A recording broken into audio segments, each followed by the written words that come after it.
कैसे हैं आप सब।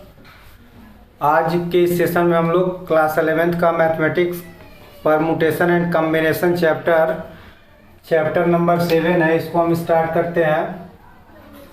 आइए, सबसे पहले परमुटेशन एंड कॉम्बिनेशन के अंतर्गत हमको क्या पढ़ना है। सबसे पहले मैं सिलेबस आपको देता हूँ। इसमें मुख्य रूप से दो नियम होते हैं जिसको हम लोग गणना के मूल सिद्धांत के नाम से जानते हैं। गणना के मूल सिद्धांत, गणना के मूल सिद्धांत, इसके अंतर्गत दो नियम हम लोग पढ़ते हैं। पहला नियम है योग का सिद्धांत और दूसरा है गुणन का सिद्धांत। तो पहला नियम है योग का सिद्धांत और दूसरा है गुणन का सिद्धांत। एक एक करके मैं आपको डिफाइन कर रहा हूँ। तो सबसे पहले हम लोग आते हैं योग के। पहले हम लोग इनको जानने से पहले एक चीज़ हम लोगों को जानना जरूरी है जिसको हम लोग क्रमगुणित यन के नाम से जानते हैं। तो सबसे पहले क्रमगुणित यन को भी डिफाइन कर दिया जाए। क्रमगुणित यन, क्रमगुणित, इसको हम लोग फैक्टोरियल बोलते हैं इंग्लिश में, फैक्टोरियल। तो फैक्टोरियल को, जैसा कि नाम से ही स्पष्ट है, नाम है इसका क्रमगुणित। क्रम माने क्रम से, गुणित माने गुणा करने की क्रिया। तो क्रम से गुणा करने की क्रिया को क्रमगुणित कहते हैं। इसकी परिभाषा देते हैं, प्रथम n प्राकृतिक संख्याओं का, प्रथम n प्राकृतिक संख्याओं का गुणनफल, प्रथम n प्राकृतिक संख्याओं के गुणनफल को क्रमगुणित के नाम से जानते हैं। क्रमगुणित कहा जाता है, क्रमगुणित कहते हैं।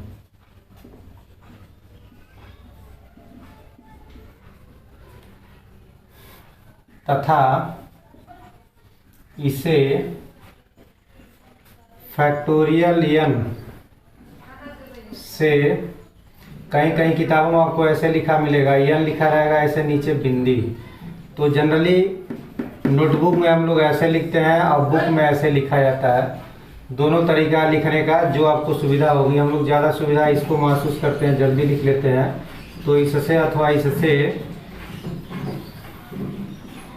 प्रदर्शित किया जाता है, प्रदर्शित किया जाता है।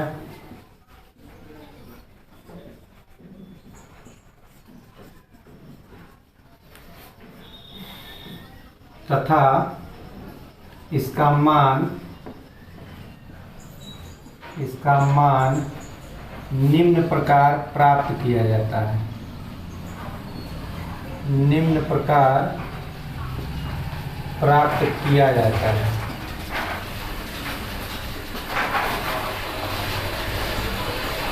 और देखिए मान कैसे हम लोग निकालते हैं। हम लोग फैक्टोरियल n को लिखते हैं, हम लोग इसमें 1 से स्टार्ट करते हैं। 1, फिर क्रम से ही बढ़ना है। स्टार्टिंग 1 होती है, हमने लिख दिया प्रथम n। प्रथम n का मतलब कभी भी नेचुरल नंबर स्टार्ट होता है तो पहला 1 होगा, फिर 2 होगा, फिर 3 होगा, फिर 4 होगा। जो भी नेचुरल नंबर का आपको सेट बताया गया है उसमें 1 से स्टार्ट करते हैं, ऐसे चलते रहते हैं और कहाँ तक चलेंगे इसकी कोई सीमा नहीं है। तो जब भी नेचुरल नंबर की बात करते हैं वो 1 से स्टार्ट होता है, 0 से स्टार्ट नहीं होता। 0 से होल नंबर स्टार्ट होता है। तो 1 2 3 4 5 एंड सो ऑन। अब कहाँ तक चलेंगे तो जो इसमें लिखा है वहाँ तक चलेंगे। अगर n लिखा है तो हमको n तक चलना है। इसके पहले वाले को n में से घटा देंगे, एक छोटा हो गया। फिर इसके पहले वाला इससे भी छोटा है, n में से 2 घटा देंगे। फिर इससे पहले वाला उससे भी एक कम, n-3 हो जाएगा। बीच में से डैश डैश हम लोग दिखा देते हैं, 2-3 राइट से 2-3 लेफ्ट से हम लोग दिखा देते हैं। इसी को कहते हैं क्रमगुणित n। और यहाँ n लिखा जाता है। अगर हम n को 1 भर दें तो सिर्फ एक आइटम होगा, अगर n को हम 2 भर दें तो 2 आइटम होंगे, 1 इंटू 2 जो वैल्यू 2 आएगी। अगर हम 3 भरते हैं तो हमारा 1 से शुरू करके और 3 तक पहुंचेंगे जो हमारा 6 आएगा। अगर हम 4 भरते हैं तो 1 2 3 और 4 तक चलना है जो 24 आएगा। 5 अगर भर दिया जाए तो 1 से स्टार्ट करके 1 2 3 4 5 तक पहुंचना है जो 120 आएगा। और 6 भर दिया जाए तो 1 से स्टार्ट करके 1 2 3 4 5 6 तक चलेंगे जो 720 आएगा।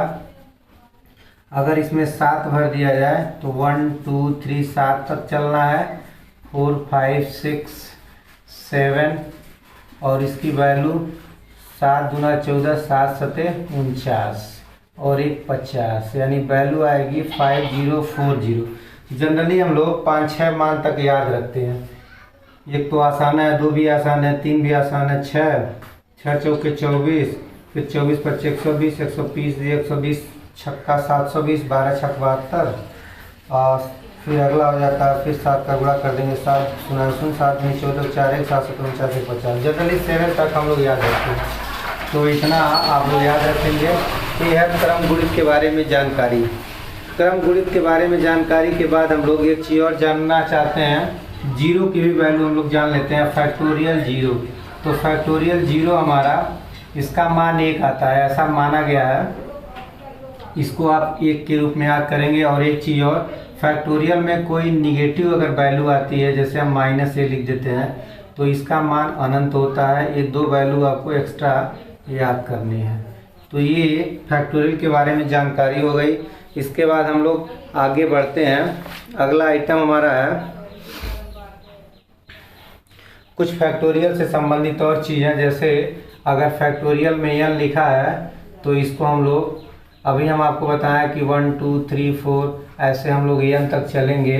इसके पहले वाला n-1 होगा, इसके पहले वाला n-2 होगा।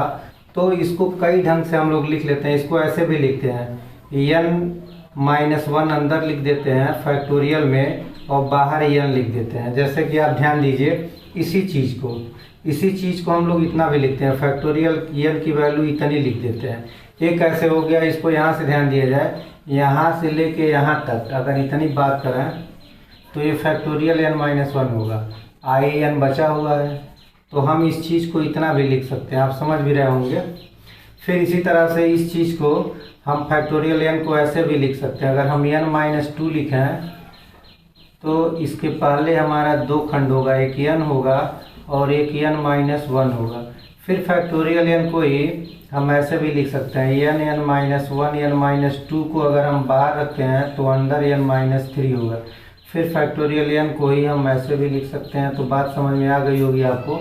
इसको लिखने का हम n-3 तो अंदर n-4 हो। कहने का मतलब ये हुआ कि जो भी यहाँ लिखा है वहीं से हमको स्टार्ट करना है और जो वैल्यू फैक्टोरियल में लिखेंगे उसके पहले तक चलना है। जैसे इसको और अच्छे से समझना है तो हम ऐसे समझ सकते हैं, फैक्टोरियल 5 को हम 1 से शुरू करें, फिर 2 लिखें, फिर 3 लिखें। एक्चुअली उल्टा हम लोग काम करते हैं। हम लोग फैक्टोरियल 5 है तो 5, फिर लिखेंगे 4, फिर लिखेंगे 3, फिर लिखेंगे 2, फिर फैक्टोरियल में 1 लिख सकते हैं।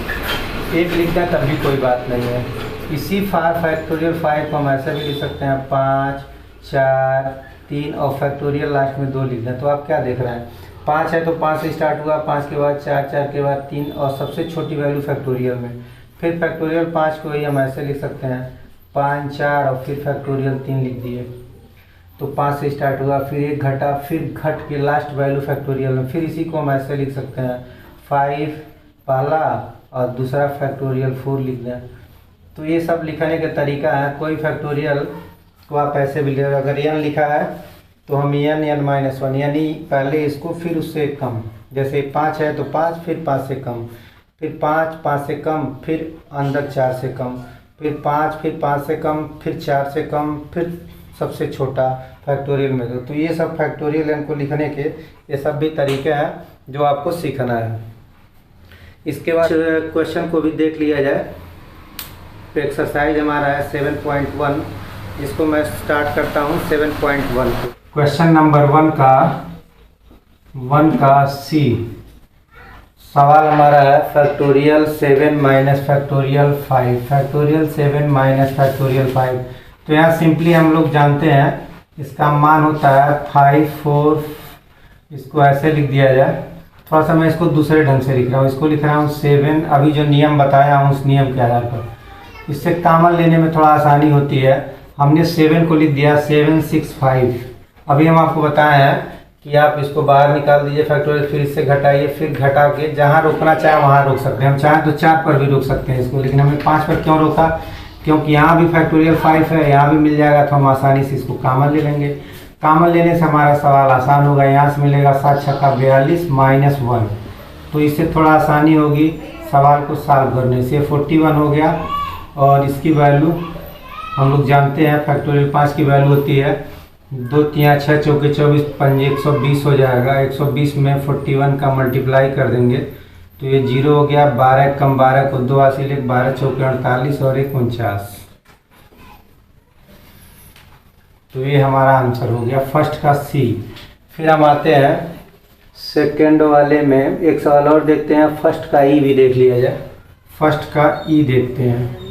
फर्स्ट का ई हमारा क्वेश्चन है 11 8 और 3। ऊपर है फैक्टोरियल 11, नीचे है फैक्टोरियल 8, फिर फैक्टोरियल 3।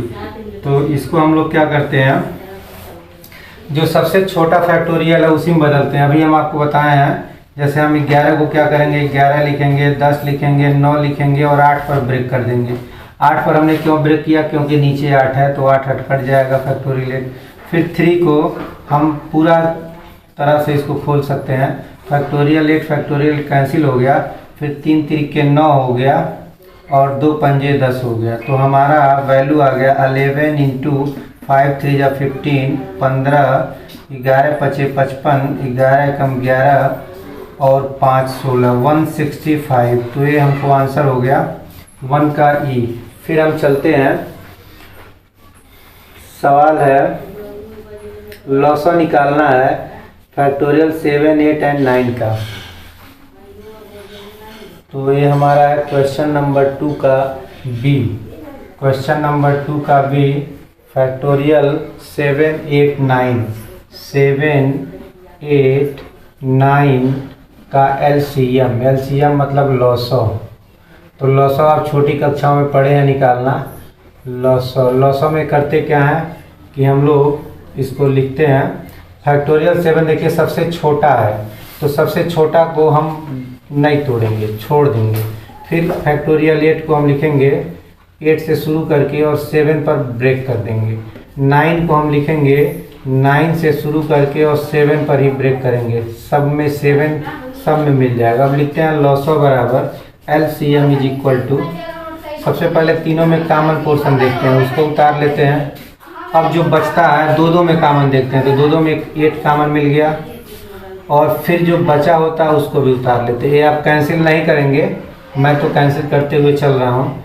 तो इसका एलसीएम हमको मिल जाएगा फैक्टोरियल में 9, जो सबसे बड़ी वैल्यू होगी वो हमारा आंसर हो गया।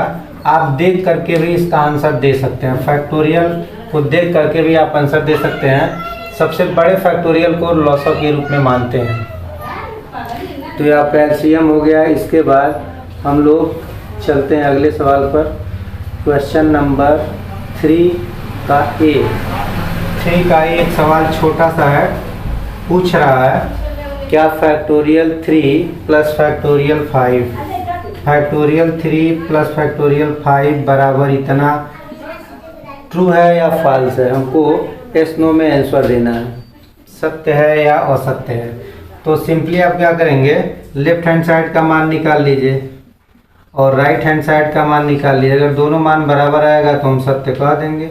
ये होता है 6 और ये होता है 120, तो दोनों की वैल्यू 126 हो गई।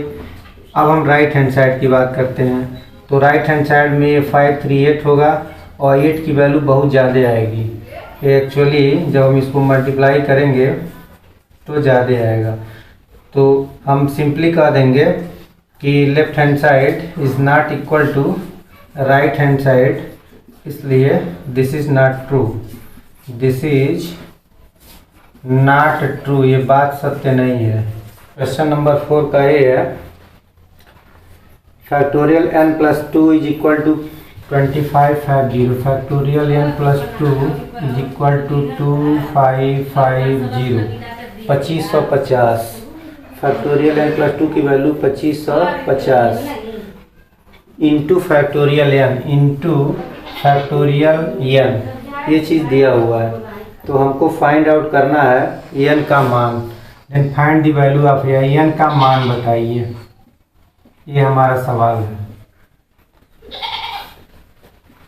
तो इसको हम लोग सॉल्व करते हैं। आइए सॉल्व करने का तरीका मैं आपको बता दूं। जो फैक्टोरियल की वैल्यू होती है इसमें देखते हैं छोटा कौन है, ये छोटा है कि ये छोटा है। 2550 को ध्यान नहीं देंगे तो हम देखेंगे n प्लस 2 ज़्यादा है, ये 2 कम है, ये ज़्यादा। तो हम लोग बड़े को ही छोटा बनाते हैं, तो ये बड़े वाले को छोटा बना देंगे। तो इसको हम लोग बाहर लिखेंगे, फिर इससे कम करेंगे तो इससे कम n प्लस 1 होगा, फिर इससे कम करेंगे तो इससे कम n होगा। तो इस चीज़ को हमने इतना लिख दिया। बड़े मान से शुरू करते हैं, फिर इससे घटाते हैं, फिर इससे घटाते हैं। फैक्टोरियल में जहाँ रुकना होता है वहाँ रुक जाते हैं। और राइट साइड को हम सिंपली उतार लेंगे। अब दोनों साइड से फैक्टोरियल n गायब हो गया। अब इसको हम लोग मल्टीप्लाई कर लिया जाए तो ये मिलेगा, डायरेक्ट मैं कर देता हूँ, 3n प्लस 2 ऐसे मिलेगा मल्टीप्लाई करने पर। इसको भी बाएँ कर लेते हैं तो बाएँ आएगा तो 2550 निगेटिव हो गया, इज इक्वल टू इधर कुछ नहीं बचा तो 0। एक क्वाड्रेटिक इक्वेशन हमको मिल गया, ये होगा n स्क्वायर प्लस 3n और इसमें से 2 घटाएंगे तो -2548 हो जाएगा, 2548 इज इक्वल टू 0। अब हम लोग इसका खंड करके और गुणनखंड सेट करेंगे। तो आइए इसका प्राइम फैक्टर निकाल लिया जाए। ये 2 से कटेगा, 2 1 कम 2, 2 दूना 4, 2 सत्ते 14, 2 चौके 8, फिर 2 छक्का 12, 2 तिया 6, 2 सत्ते 14।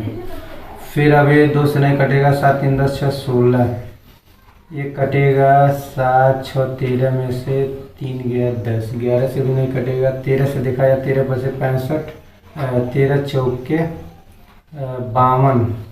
अगर 13 चौके 52 की बात करते हैं, 13 से कटेगा ये, तो 13 चौके 52 और 13 नवा 117, क्योंकि 11 बचेगा तो 13 नवा 117 होगा। फिर 7 से कर लेंगे तो 7 सत्ते 49। तो हमारा फैक्टर आ गया 2 2 7 7 13, 2 2 7 7 13। अब इसको सेट करेंगे, घटाने 3 आना चाहिए, तो घटाने 3 आना चाहिए, तो ये हो गया 49, 13 चौके 52, तो 52 में से 49 घटाएंगे 3 आएगा, यानी यहाँ हम सेट कर लेंगे 52 minus 49 n minus 2548 is equal to 0 और n स्क्वायर प्लस, तो ये हो गया n square plus 52n minus 49n minus 2548 is equal to 0। n common लेंगे तो n प्लस 52, नाउ 49 कॉमन लेंगे तो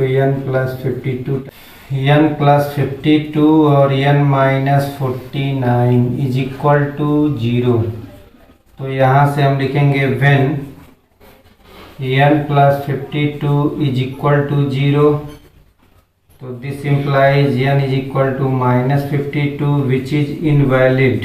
अब हमने इसको इनवैलिड क्यों करार दे दिया, विच इज इनवैलिड, क्योंकि जो नेचुरल नंबर होती है वो निगेटिव नहीं होती है, नेचुरल नंबर ऑलवेज पॉजिटिव होती है। और फैक्टोरियल जो भी मान बताता है वो नेचुरल नंबर का बताता है। फैक्टोरियल को आप बढ़िया से याद रखेंगे, फैक्टोरियल केवल नेचुरल नंबर के लिए डिफाइन है। तो फैक्टोरियल को जब भी सॉल्व करेंगे तो नेचुरल नंबर ही आंसर आना चाहिए।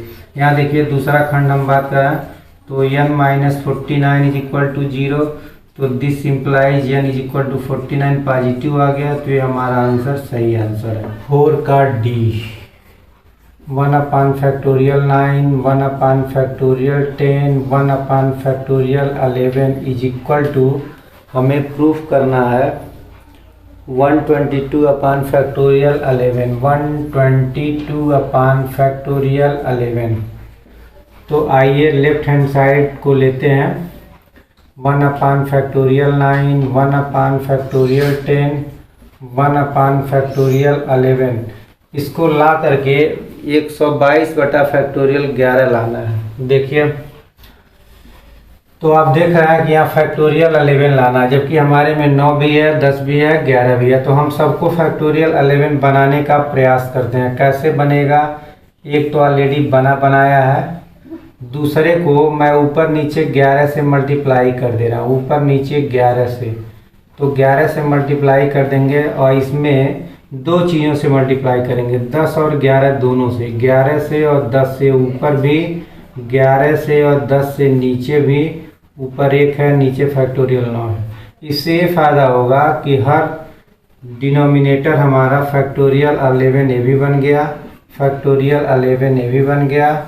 ये तो ऑलरेडी बनाया है, क्योंकि जब इससे कम फिर इससे कम तो हम बड़ी वाली वैल्यू लिख सकते हैं। यहाँ देखिए 11 से कम तो हम बड़ी वाली वैल्यू लिख सकते हैं। इसकी वैल्यू हो गई 110 ऊपर हो गया, ये 11 हो गया और यहाँ 1। अब आप क्या देख रहे हैं कि तीनों का हर बराबर है, तो 1 बटा बना लेंगे, नीचे हर को लिख देंगे और इसको जोड़ लेंगे। 110, 11, 121 और 122। तो ये हमको प्रूव करना था, तो ये हो गया हमारा प्रूफ्ड। फैक्टोरियल n अपान फैक्टोरियल n माइनस r। चलिए इस सवाल को देखा जाए। फैक्टोरियल n को ब्रेक करने के लिए होंगे 5, 4 और 3 लिख देंगे और नीचे फैक्टोरियल 3 है, इन दोनों कट जाएगा। तो ये बात हमको समझ में आ रही है। उसी तरह से ये कोई संख्या है और नीचे वाली संख्या इससे कम है। कैसे हम जान जाए कम है, क्योंकि n में से इसमें से कुछ न कुछ घटाया गया है, भले एक ही घटाया गया हो, 2 ही घटाया गया हो, ये बात हमको समझ में आ रही है। मतलब इसको हम ऐसे लिख दें 5 - 2, तभी तो 3 होगा। तो इस तरह की वैल्यू हमको यहाँ दिख रही है। तो अब इसको सॉल्व कैसे करेंगे, तो नियम कहता है कि जो यहाँ है उतना ही पर जाकर रुक जाइए। यानी नीचे अगर 3 है तो हमको रुकना कहाँ है, 3 पर, ताकि 3 3 कट जाएगा।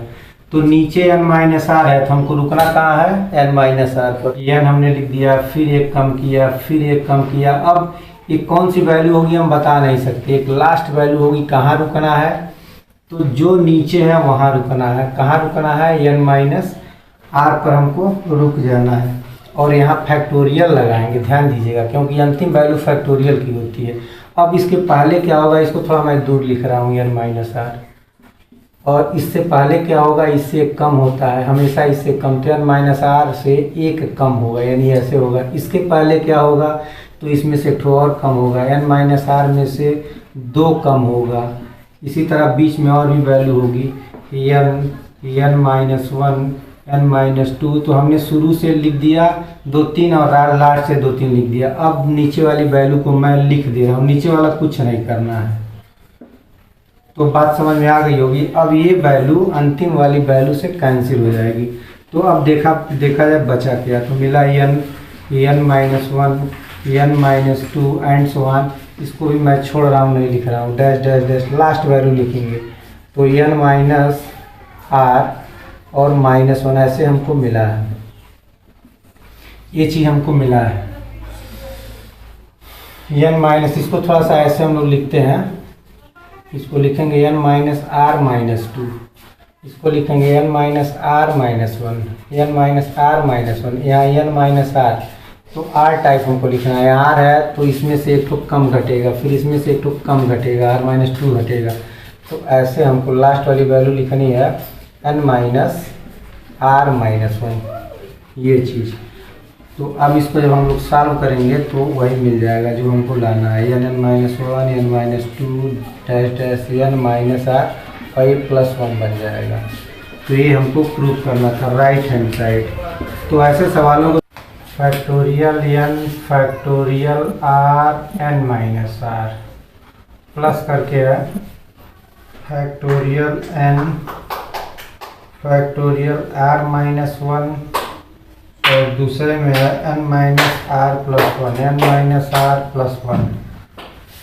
इतना इज इक्वल टू हमको प्रूव करना है n प्लस 1, नीचे फैक्टोरियल r और n minus R plus 1, n minus R plus 1। तो आइए इसको हम लोग प्रूफ करते हैं। मैं लेफ्ट हैंड साइड ले रहा हूँ, ये 5 का बी क्वेश्चन है, एक्सरसाइज 7.1।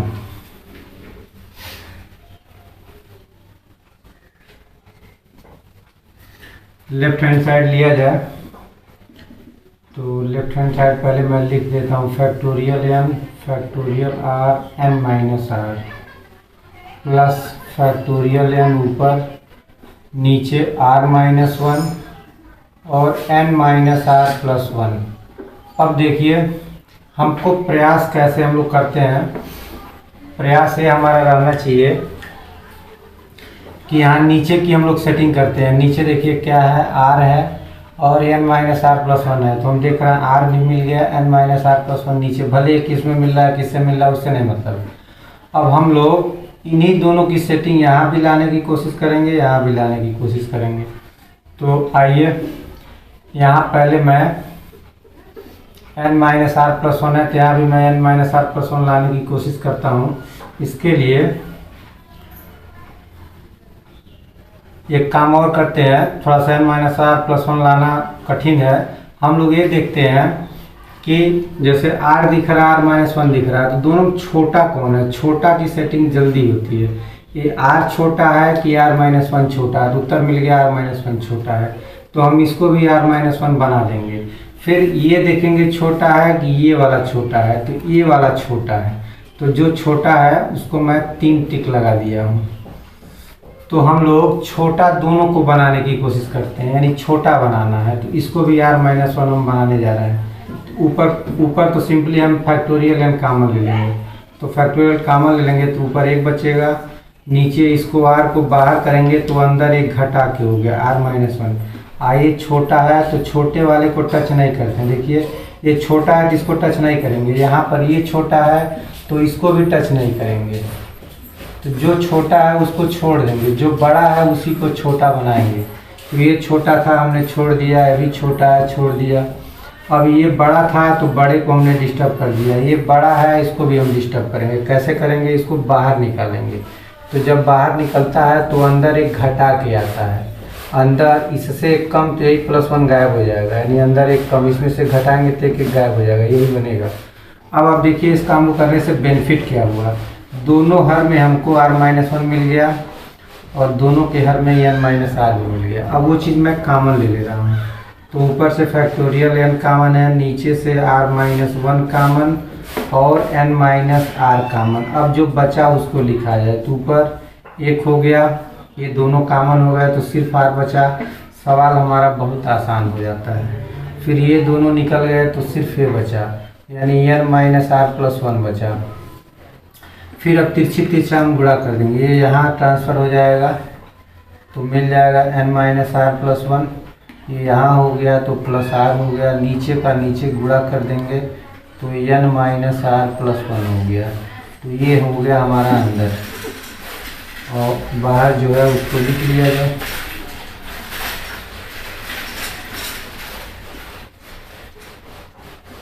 तो यही हमारा प्रयास होना चाहिए। क्या प्रयास होना चाहिए कि दोनों में जैसे r माइनस 1 में कम कौन है, r माइनस 1 कम है, तो बड़े को भी हम कम बना देते हैं।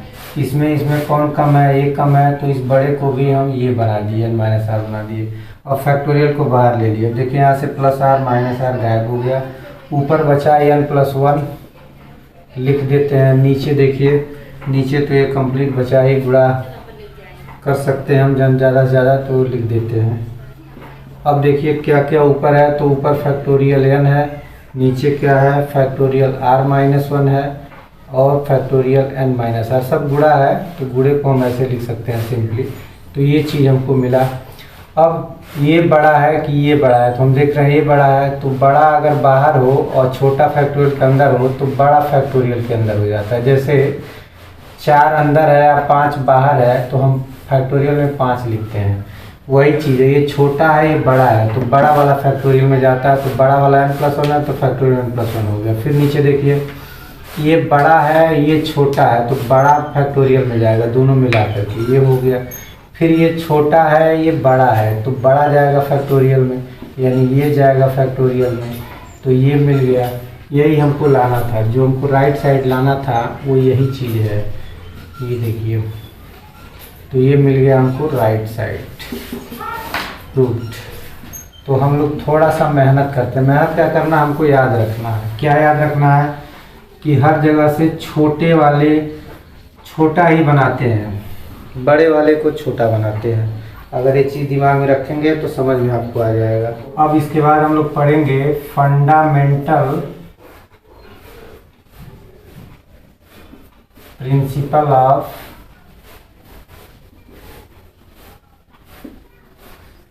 काउंटिंग।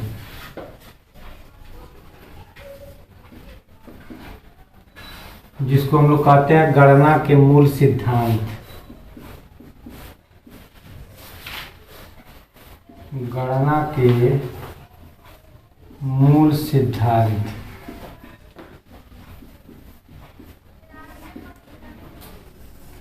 गणना के मूल सिद्धांत। तो आइए गणना के मूल सिद्धांत को हम लोग एक एग्जाम्पल के माध्यम से समझते हैं।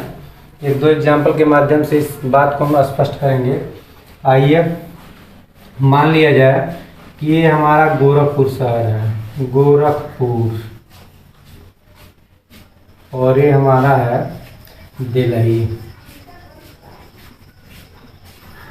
गोरखपुर से हमको दिल्ली जाना है बस के माध्यम से। बीच में लखनऊ पड़ता है, तो सबसे पहले हम गोरखपुर से लखनऊ जाएंगे, फिर लखनऊ से दिल्ली जाएंगे। अब फिर कोई कॉल आया नहीं, मैसेज आता कैंसिल। सही हो गया। चलिए, तो गोरखपुर से लखनऊ, लखनऊ से दिल्ली। अब गोरखपुर से लखनऊ जाने के लिए हमारे पास दो रास्ते हैं, दो रास्ते। एक रास्ते का मैं नाम लिख देता हूँ, ये CB रास्ता, एक है ये DB रास्ता। और लखनऊ से दिल्ली जाने के हमारे पास 3 रास्ते हैं। इसको मैं LM लिख देता हूँ, इसको P लिख देता हूँ, इसको S लिख देता हूँ। तो गोरखपुर से लखनऊ जाने के लिए 2 रास्ते। पहला रास्ता CB है, दूसरा रास्ता DB है। फिर लखनऊ से दिल्ली जाने का एक LMN रास्ता है, नंबर 1, नंबर 2 LPN भी है, और नंबर 3 LSN भी है। अब एक प्रश्न आपसे बनाया जाए, मैं यहाँ 2-3 प्रश्न बना रहा हूँ। पहला प्रश्न गोरखपुर से लखनऊ जाने के कितने रास्ते? तो आप कह देंगे 2 रास्ता, गोरखपुर से लखनऊ। फिर दूसरा प्रश्न हम बना रहे हैं कि लखनऊ से दिल्ली जाने का क्या रास्ता है? तो आप भी आंसर दे देंगे 3 रास्ता। अब एक तीसरा प्रश्न हमारा है कि गोरखपुर से दिल्ली जाने का कितना रास्ता? गोरखपुर से दिल्ली जाने का कितना रास्ता? इस प्रश्न का जवाब आपको देना है। कितना रास्ता या कितना तरीका भी कह सकते हैं। रास्ता माने तरीका, भाई किसी काम को कितने ढंग से कर सकते हैं, कितने रास्ते से कर सकते हैं, एक ही बात है। तो गोरखपुर से दिल्ली जाने का कितना तरीका, कितने विभिन्न तरीके से हम जा सकते हैं। इस कितने तरीके को हम लोग शुद्ध गणित की भाषा में कहते हैं कितने विभिन्न तरीके। विभिन्न शब्द को यूज करना, अलग अलग तरीके, कितने अलग अलग तरीके। तो हमारे पास तरीके होंगे 6। मैं आपको बता रहा हूँ 6 तरीके कैसे हैं। हम गोरखपुर से ऐसे चले और फिर ऐसे चले गए, एक तरीका हो गया नंबर 1। फिर हम गोरखपुर से ऐसे ही चले, इसी रास्ते को पकड़े, अभी इस रास्ते को नहीं पकड़ रहे हैं, इसी रास्ते से चले और फिर यहाँ से दूसरा रास्ता पकड़ लिए, तो 2 तरीका हो गया। फिर इसी से चले और ये वाला पकड़ लिए यहाँ जाने के लिए, तो 3 तरीका हो गया। यानी इसको हमने यूज किया तो यहाँ एक रास्ता यूज करेंगे, यहाँ 3 रास्ते हैं। फिर अब हम ये वाला रास्ता छोड़ दे रहे हैं, गोरखपुर से लखनऊ जाने का, अब ये पकड़ रहे हैं, तो इससे जाएंगे, फिर इससे चले गए, तो एक तरीका। फिर इससे गए, फिर बीच वाले से चले गए, 2 तरीका। फिर इससे गए, फिर तीसरे से चले गए, 3 तरीका। यानी आपने देखा कि गोरखपुर से दिल्ली जाने का कुल 6 तरीका है, विभिन्न तरीके 6 हो गए।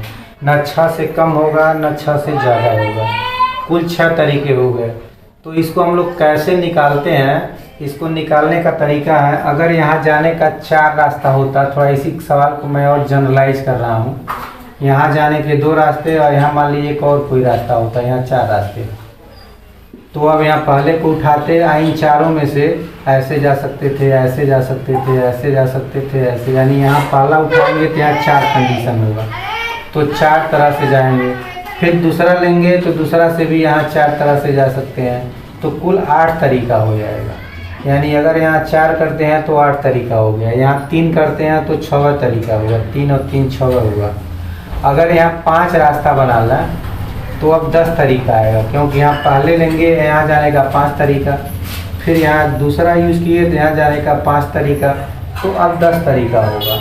तो ये 10 कैसे हमको मिल रहा है, जब यहाँ 2 था यहाँ 3 था तो हम 2 में 3 का गुणा करेंगे 6 मिल जाएगा। जब यहाँ 2 था यहाँ 4 था तो 2 में 4 का गुणा किए 8 मिल गया। जब यहाँ 2 था यहाँ 5 था तो 2 में 5 का गुणा किए 10 मिल गया।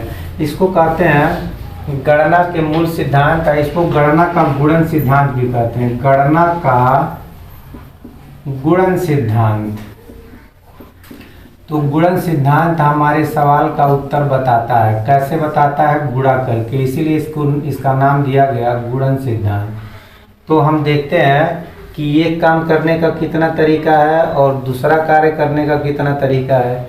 यानी गोरखपुर से लखनऊ जाने का 2 तरीका, लखनऊ से दिल्ली जाने का 5 तरीका, तो गोरखपुर से दिल्ली जाने का 10 तरीका। और कुछ नहीं करना है, सिर्फ तरीके में तरीका का गुणा करना है, आपको आंसर आ जाता है। इसी को कहते हैं गणना का गुणन सिद्धांत। आइए एक दूसरा सवाल लेते हैं। कोई लड़का है जिसके पास 2 तरह के शर्ट हैं, एक ब्लैक शर्ट है, एक वाइट शर्ट है। एक ब्लैक शर्ट और एक वाइट शर्ट लड़के के पास। ये कोई बॉय है जिसके पास 2 प्रकार के शर्ट हैं, ब्लैक एंड वाइट। और इस लड़के के पास जो पैंट है वो 3 कलर का है। ये तो रहा शर्ट की बात हमने किया, मैं लिख देता हूँ शर्ट, बॉय का शर्ट। अब बॉय का पैंट की बात करें तो अगर हम पैंट की बात करें तो इसके पास 3 तरह का 3 कलर का पैंट है। एक वाइट पैंट है, या इसको हम L1 L2 L3 कह देते हैं, आपको ज़्यादा समझ में आएगा। कोई कलर होगा, कुछ होगा, ये ग्रीन है, कोई ब्लू है, कोई ब्लैक है। तो इसको स्कूल जाना है, लड़के को स्कूल जाना है, तो स्कूल जाएगा तो स्कूल जाने के लिए ये कितने विभिन्न तरीके से ड्रेस पहन सकता है, कितने भिन्न भिन्न तरीके से स्कूल का ड्रेस पहन सकता है।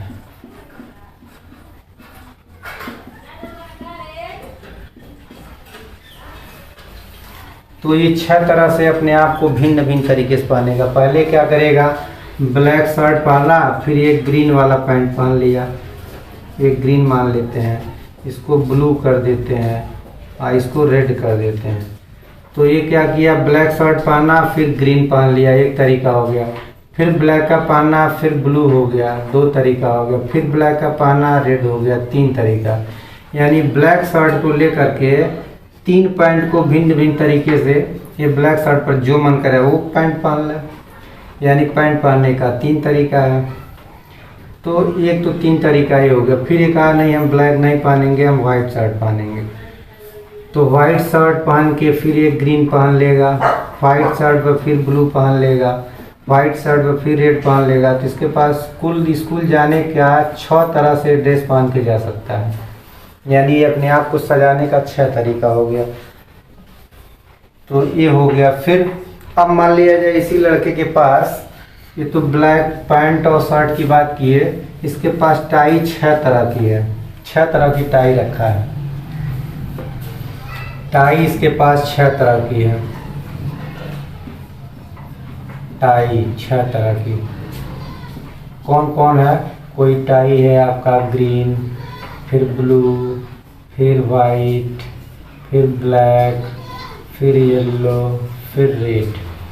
ये 6 तरह की टाई रखा है। तो अब इस लड़के को भिन्न भिन्न तरह से स्कूल जाना है, मतलब एक ड्रेस में नहीं जाना। कितने ढंग से स्कूल ले जा सकता है?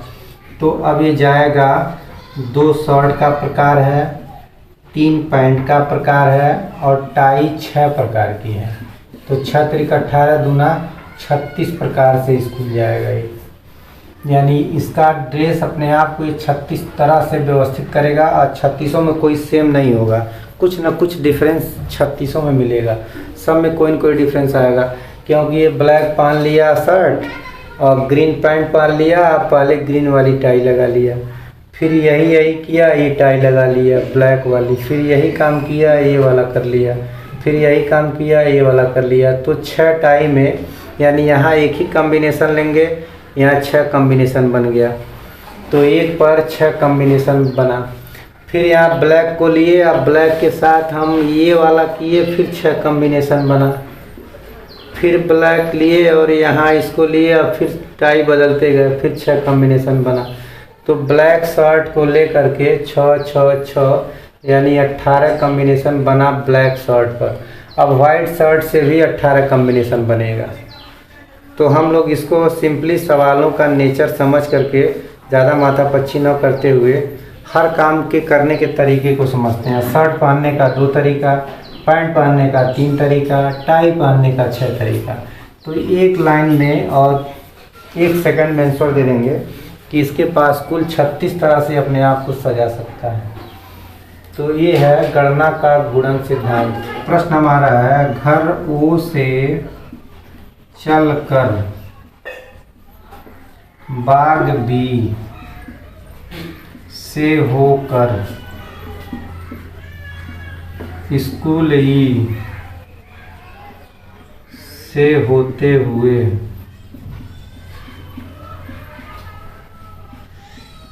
शहर एच तक जाने के कुल विभिन्न तरीके। शहर एच तक जाने के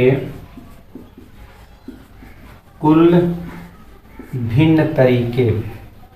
भिन्न का मतलब कोई सेम नहीं होना चाहिए, सब अलग अलग।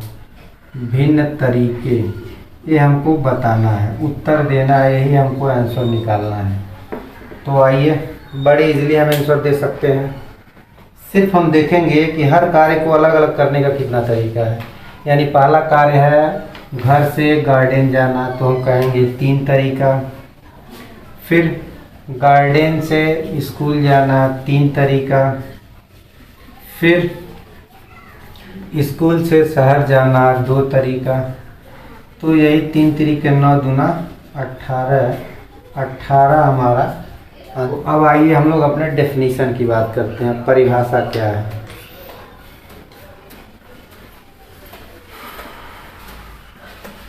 डेफिनेशन, परिभाषा।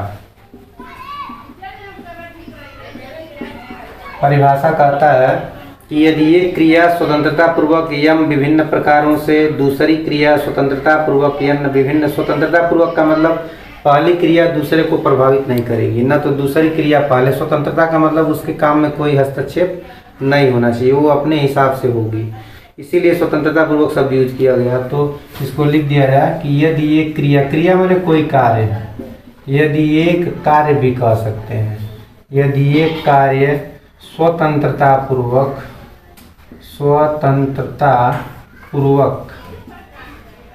यम तरीके से, एक कार्य स्वतंत्रता पूर्वक यम तरीके से दूसरा कार्य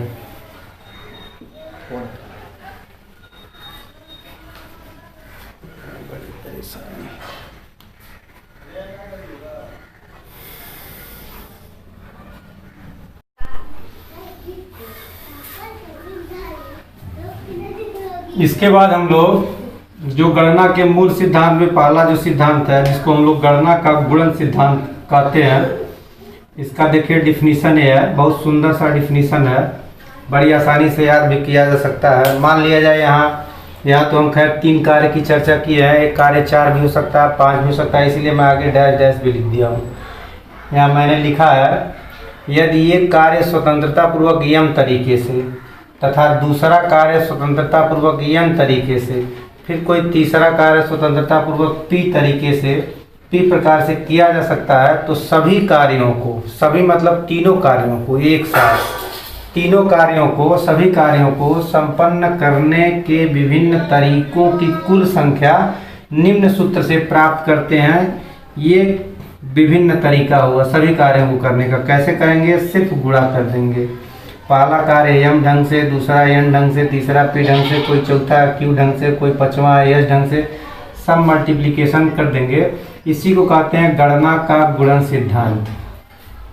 इसका हमने एक दो एग्जाम्पल भी आपको शेयर किया है, उम्मीद करते हैं समझ में आ गया होगा। इसके बाद हम लोग चलते हैं एडिशन प्रिंसिपल पर, गणना का योग सिद्धांत। तो आइए हम लोग अब चलते हैं गणना का योग सिद्धांत।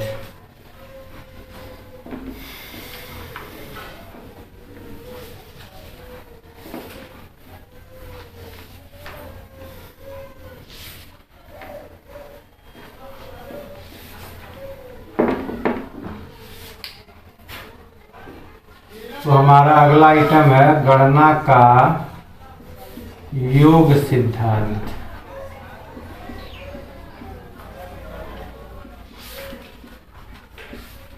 इसको एडिशन प्रिंसिपल ऑफ काउंटिंग कहेंगे। Addition principle of counting.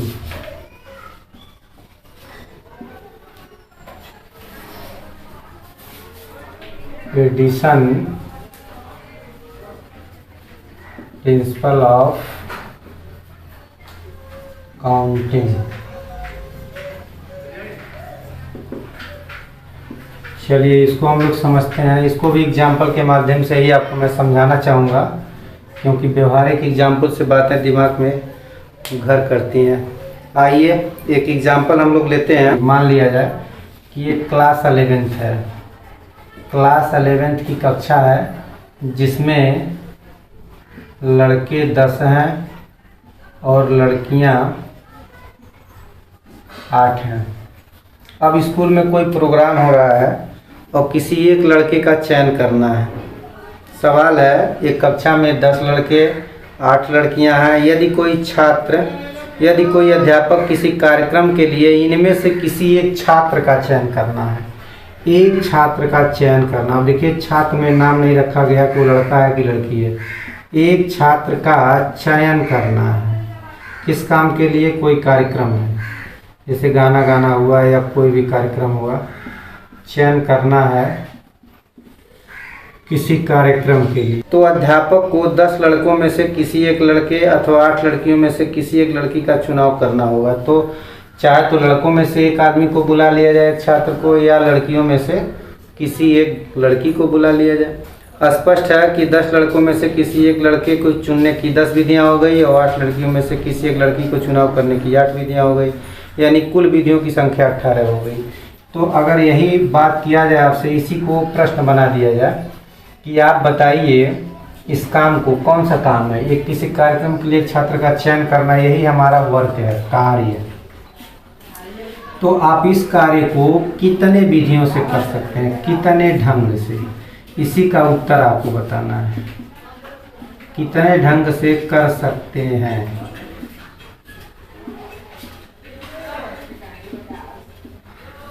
कौन सा कार्य है कि किसी क्लास में से 18 लोग हैं जिसमें 8 लड़कियां हैं और 10 लड़के हैं, और किसी एक आदमी से गाना का प्रोग्राम प्रस्तुत करवाना है, क्लास में गाना को गवाना है, तो किसी एक को बुलाना है। तो आप इस काम को कितने ढंग से कर सकते हैं? तो आप 10 लड़कों में से मान लीजिए कोई राम है, श्याम है, मोहन है, सोहन है, 10 लड़के हैं, किसी एक आदमी को बुला लीजिए, मोहन को।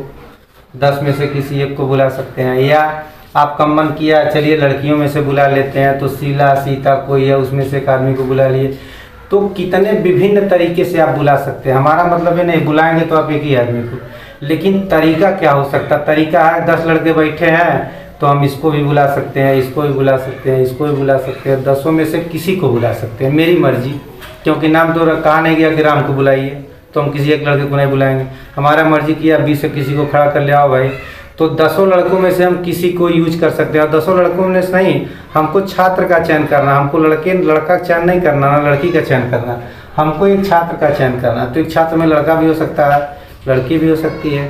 तो हमारे पास जो तरीका हो गया वो 10 लड़कों में से हम किसी को बुलाना है या 8 लड़कियों में से किसी को बुलाना है। तो हमारे पास जो चयन करने के तरीके हैं वो 18 तरीके हैं। यानी हम इन दोनों को ऐड करेंगे तो तरीकों की संख्या अब 10 8 80 तरीका नहीं होगा ऐसे, क्योंकि 2 लोगों को थोड़ी बुलाना है, हमको सिर्फ एक आदमी को बुलाना है। तो हम 10 लड़कों में से किसी एक को बुलाएंगे 10 तरीके से। क्यों? क्योंकि हम किसी को बुला सकते हैं। ऐसा तो नहीं कि 10 में किसी एक को बुलाना है तो एक का तरीका हो, एक तरीका नहीं है। राम श्याम मोहन सोहन ऐसे सब लोग हैं तो किसी को बुलाएंगे। राम को मन करेगा तो राम को बुला लेंगे, मन करेगा मोहन को बुलाना मोहन को बुला सकते हैं, सोहन को बुलाना सोहन को बुला सकते हैं।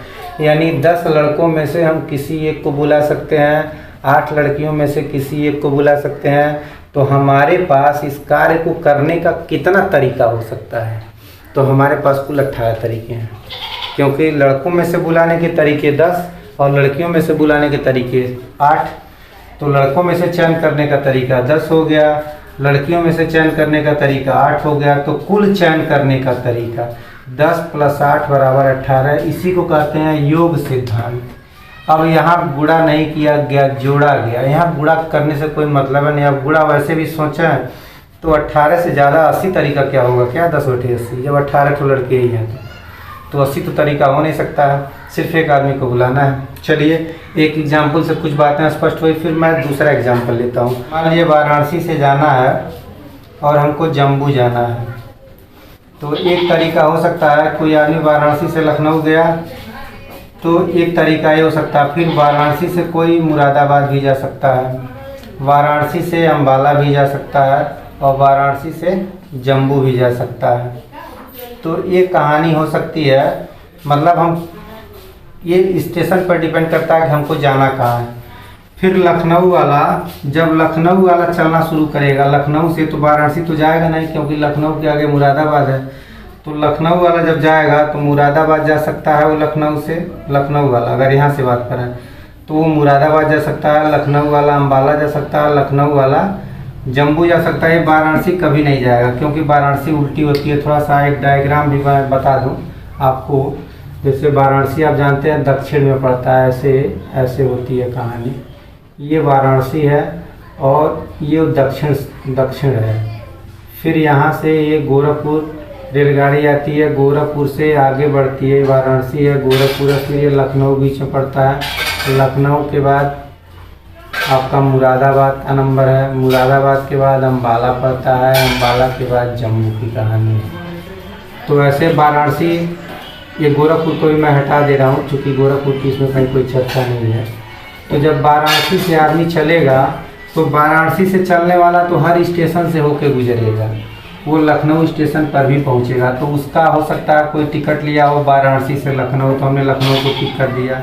हो सकता है वाराणसी वाले को मुरादाबाद जाना हो तो वाराणसी वाले के टिकट पर वाराणसी टू मुरादाबाद लिखा रहेगा, यानी मुरादाबाद के लिए भी वो टिकट ले सकता है।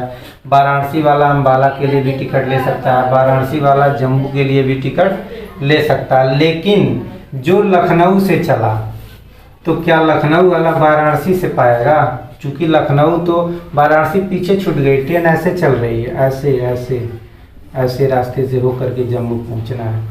तो लखनऊ वाला उल्टा थोड़ी टिकट लेगा, ट्रेन ऐसे चल रही है। तो लखनऊ वाला मुरादाबाद के लिए ले सकता है, लखनऊ वाला अम्बाला के लिए ले सकता है, लखनऊ वाला जम्मू के लिए ले सकता है। तो लखनऊ वाला क्या लखनऊ के लिए भी लेगा? नहीं लेगा, क्योंकि लखनऊ तो चल ही रहा है, तो लखनऊ से लेगा नहीं।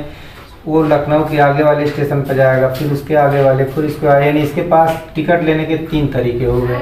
3 तरह से वो टिकट खरीद सकता है लखनऊ वाला। फिर जो मुरादाबाद से चला, ये मुरादाबाद से चला तो उसके लिए ये दो स्टेशन पीछे हट गए और साथ ही साथ मुरादाबाद के लिए भी टिकट नहीं लेगा, क्योंकि जो जहाँ चलता है वहाँ थोड़ी रुकेगा, उसके अगले स्टेशन पर। यानी मुरादाबाद वाला अम्बाला के लिए ले सकता है और जम्मू के लिए ले सकता है। तो मुरादाबाद वाले कॉलम में अम्बाला और जम्मू हमने लिख दिया। फिर जो अम्बाला से चला, जम्मू जाना है, तो ये सब स्टेशन छूटते जाएंगे, सिर्फ वो जम्मू के लिए ही टिकट ले सकते हैं। यानी इसके पास टिकट लेने के सब तरीके सिर्फ एक हो सकते हैं। तो एक साड़ी ये बनाई गई है कि जो वाराणसी से चला वो कितने तरह से टिकट बनवा सकता है, बुक करा सकता है। अब डिपेंड करता है कि उसको जाना कहाँ है। हाँ ये है कि जाने का ये रास्ता यही है कि वो पहले लखनऊ जाएगा, फिर मुरादाबाद, फिर अम्बाला, फिर जम्मू। तो वो चाहे उसकी मर्जी करे, वो लखनऊ में जाके रुक गया तो वह एक तरह से टिकट लेगा लखनऊ के लिए, फिर उसकी मर्जी मुरादाबाद रुकना। ट्रेन तो भाई जाएगी जम्मू, कोई ज़रूर थोड़ी है कि हमको जम्मू जाना है, हमको लखनऊ में रुक जाना, तो हम लखनऊ के लिए टिकट रुक सकते हैं। हमारी मर्जी की ये हम मुरादाबाद रुक गए तो हम वाराणसी टू मुरादाबाद टिकट लेंगे। यानी जो वाराणसी से चला उसके पास टिकट कितने तरह से ले सकता है, 4 तरह से ले सकता है। लेकिन जो लखनऊ से चला तो क्या वो लखनऊ के लिए टिकट लेगा? ये तो मूर्खतापूर्ण है। हम जहाँ चलते हैं क्या वहाँ के लिए टिकट लेते हैं? नहीं। तो लखनऊ के लिए टिकट तो हम लेंगे नहीं। हम लखनऊ से मुरादाबाद ले सकते हैं, लखनऊ से हम अम्बाला ले सकते हैं। यानी हमारे पास 3 तरीका टिकट लेने का। फिर जो मुरादाबाद से चलेगा वो पीछे के सारे स्टेशनों को और साथ ही साथ अपने स्टेशन का भी नहीं लेगा, 2 ही तरह से ले सकता है। आज जो जम्मू से चला वो तो जम्मू की कोई बात नहीं है। जम्मू वाला अम्बाला से चलने की बात हो रही है तो जम्मू के लिए तो ले सकता है जो अम्बाला से चला, क्योंकि स्टेशन कहाँ से चलना है यहाँ लिखा हुआ है और कहाँ को चलना है यहाँ को शब्द लिख दिया जाए। को यानी किस स्टेशन को जाना है। तो अम्बाला से जम्मू के लिए, मुरादाबाद से लिए 2 स्टेशन। तो आपको समझ में आया होगा ये सवाल।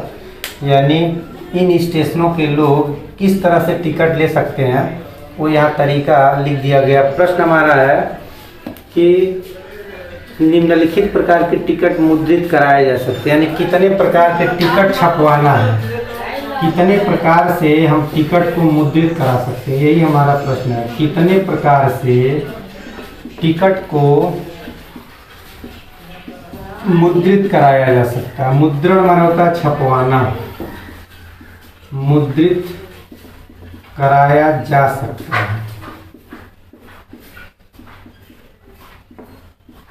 प्रश्न है कि हमको वाराणसी से जम्मू जाना है और वाराणसी जम्मू जाने में हमको इन स्टेशनों से भी होकर गुजरना है। तो ये हमारा प्रश्न है। तो मुद्रित कराने के ये तरीके हो गए। जो वाराणसी से चलेगा वो 4 तरह से मुद्रित करा सकता है, जो लखनऊ से चलेगा वो 3 तरह से मुद्रित करा सकता है, जो मुरादाबाद से चलेगा वो 2 तरह से, जो अम्बाला से चला वो 1 तरह से। तो कुल मुद्रित कराने के प्रकार, टिकट को मुद्रित कराने के कुल प्रकार, मुद्रित कराने के कुल प्रकार। तो कुल प्रकार हो गए 4 धन 3 धन 2 धन 1 बराबर 10। यानी 10 प्रकार का टिकट ही बन सकता है, 10 के बाद कुछ नहीं बन सकता। तो ये एक दूसरा क्वेश्चन हो गया। कुछ बातें आपको जरूर समझ में आई होंगी। अब इसकी हम परिभाषा पर पहुंचते हैं। एक चीज़ है इसमें ध्यान देना है कि इसमें एक घटना भी दूसरी घटना से कोई रिलेशन नहीं रखती है। ये भी घटना अपने आप में परस्पर अपवर्जी होती हैं। इनको गणित की भाषा में परस्पर अपवर्जी घटना करते हैं। अपवर्जी का मतलब एक तरह से स्वतंत्र ही होता है। जैसे अब इसकी परिभाषा को हम लोग देखते हैं। यदि कई परस्पर अपवर्जी क्रिया, परस्पर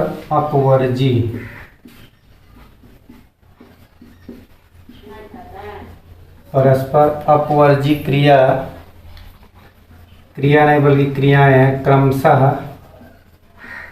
यम कामा एन कामा पी डैश डैश और भी हो सकता है, विभिन्न विधियों से संपन्न की जा सकती हैं। विभिन्न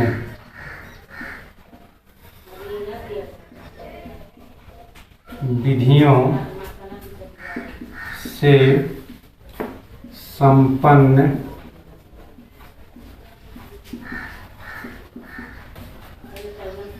की जा सकती हैं। तो कोई एक क्रिया संपन्न करने की विधियों की कुल संख्या, तो कोई एक क्रिया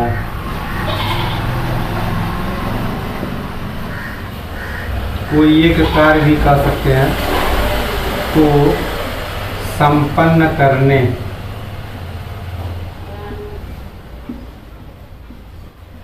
की कुल विधियां बराबर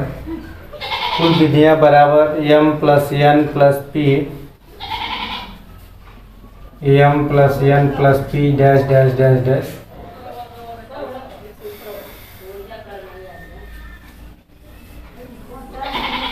ये हमारा योगफल करके हम लोग इसका आंसर निकाल लेते हैं।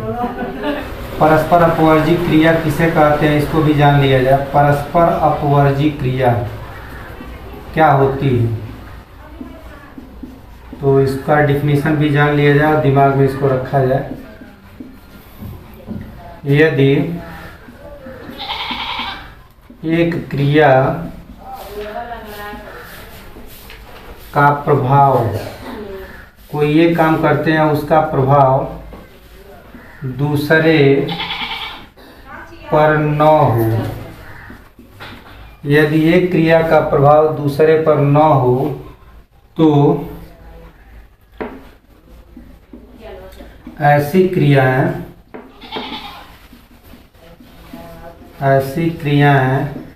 परस्पर, कई नाम से इसको जानते हैं, परस्पर अपवर्जी कहते हैं। अपवर्जी, इसी को कहीं कहीं लिखा होगा सह अपवर्जी, इंग्लिश में इसको म्यूचुअली एक्सक्लूसिव के नाम से जानते हैं। म्यूचुअली एक्सक्लूसिव,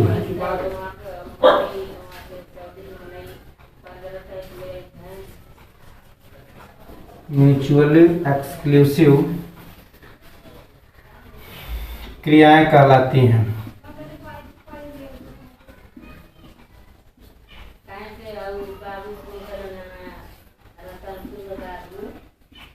एग्जाम्पल भी थोड़ा सा मैं समझा दूं आपको, क्योंकि एग्जाम्पल से ही बात समझ में आएगी।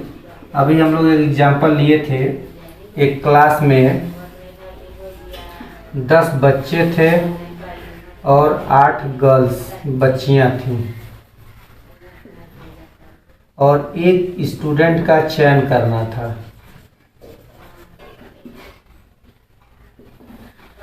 तो ये क्रियाएं आपस में परस्पर अपवर्जी हैं, म्यूचुअली एक्सक्लूसिव है। म्यूचुअली एक्सक्लूसिव का मतलब अगर हम 10 बच्चों में से कोई चुनते हैं तो लड़कियां कहाँ प्रभावित होंगी, लड़कियां फ्री रह गई, कुछ नहीं, उनके साथ कोई घटना नहीं होगा, वो जैसे हैं 8 के 8 होंगे। या अगर लड़कियों में से किसी एक स्टूडेंट को चुना जाए तो लड़के प्रभावित नहीं हुए। तो एक छात्र का चयन या म्यूचुअली एक्सक्लूसिव इवेंट इसको बोलते हैं, परस्पर अपवर्जी क्रिया है। मतलब ये ऐसी क्रिया है कि अगर हम बच्चों के साथ बच्चों का चयन करेंगे तो बच्चियों पर कोई असर नहीं पड़ेगा, बच्चियों को चयन करेंगे तो बच्चों पर कोई असर नहीं पड़ेगा। तो ऐसे घटना को, ऐसे कार्य को हम लोग परस्पर अपवर्जी, इंग्लिश में म्यूचुअली एक्सक्लूसिव एक्टिविटी के नाम से जानते हैं। तो इस बात को आप ध्यान रखेंगे, जब सवाल लगाएंगे हम लोग तो बार बार इस तरह के सवाल में इसकी चर्चा होगी तो धीरे धीरे बातें और स्पष्ट हो जाएगी। हमने लिख दिया है, यदि ये क्रिया का प्रभाव, मतलब एक कार्य, क्रिया माने कार्य होता है, यदि ये कार्य का प्रभाव दूसरे पर न हो तो ऐसी क्रियाएं, चाहे ऐसा कार्य परस्पर अपवर्जी या सह अपवर्जी, कहीं कहीं लिखा होगा, कहीं अपवर्जक लिखा रहता है, ये परस्पर अपवर्जी क्रियाएं कहलाती हैं। जैसे एक क्लास में 10 लड़कों और 8 लड़कियों में से किसी एक छात्र के चयन करने की जो क्रिया है ये परस्पर अपवर्जी क्रिया होती है। तो एक एग्जाम्पल भी मैं यहाँ बता दिया हूँ। ये एक स्टूडेंट का जो चयन है, ये म्यूचुअली एक्सक्लूसिव है। तो इसको आप दिमाग में रखेंगे। फिर हम लोग आगे बढ़ते हैं। इसके बाद एक और एग्जाम्पल के माध्यम से मैं आपको इसको समझा रहा हूँ अपवर्जी घटना को। जैसे एक सिक्के को उछाला जाए, एक किताब में एक एग्जाम्पल दिया है, इसको भी समझे हम लोग। एक सिक्के के उछालने पर ऊपर हेड अथवा टेल आने की क्रियाएं परस्पर अपवर्जी हैं। देखिए बहुत अच्छा एग्जाम्पल है, इसको भी समझिए, बात समझ में आ जाएगी और अच्छे से। म्यूचुअली एक्सक्लूसिव इवेंट क्या होते हैं, म्यूचुअली एक्सक्लूसिव क्रिया क्या होती है? जब कोई टास्क हम करते हैं, सिक्के को टास्क करते हैं, उछालते हैं, टास्क करना माने उछालना, तो आप क्या देखते हैं? आप देखते हैं कि जब भी सिक्का जमीन पर गिरता है तो क्या होता है, कोई एक ही घटना होती है, या तो हेड आएगा या तो टेल आएगा, तीसरा कुछ आना नहीं है। और हेड आने से टेल प्रभावित नहीं होगा या टेल आने से हेड प्रभावित नहीं होगा। तो ये क्रियाएं भी परस्पर अपवर्जी। कहने का मतलब ये हुआ कि अगर हेड की घटना हुई तो टेल पर क्या असर पड़ा, नो इफेक्ट, या टेल घटना हुई तो हेड पर क्या इफेक्ट पड़ा, कोई इफेक्ट नहीं पड़ा। तो ये परस्पर अपवर्जी घटना है। इसमें लिखा है जैसे एक सिक्के को उछालने पर ऊपर हेड अथवा टेल आने की क्रिया परस्पर अपवर्जी है, क्योंकि यदि ऊपर हेड आता है तो टेल नहीं आएगा, यानी टेल प्रभावित नहीं होगा, और यदि टेल आता है तो हेड नहीं आएगा। मतलब एक घटना घटेगी तो दूसरी नहीं घटेगी, कोई एक घटना। इसको दूसरे ढंग से भी हम कह सकते हैं कि एक घटना घटेगी तो दूसरा नहीं घटना है, कोई एक घटना घटेगी, यानी हेड आएगा तो टेल नहीं आएगा, यानी टेल के साथ कुछ नहीं हुआ, या टेल आया तो हेड नहीं आएगा। तो ये परस्पर अपवर्जी घटना है। तो इसको भी एक एग्जाम्पल के रूप में आप याद रखेंगे कि सिक्के को उछालने में हेड या टेल आने की घटना परस्पर अपवर्जी होगी। दूसरा एग्जाम्पल,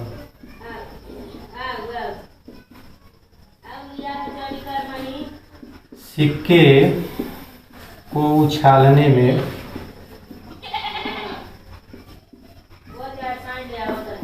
हेड या टेल आने की घटना परस्पर अपवर्जी होती है। परस्पर अपवर्जी होती है। रीजन भी मैं दे रहा हूँ, क्योंकि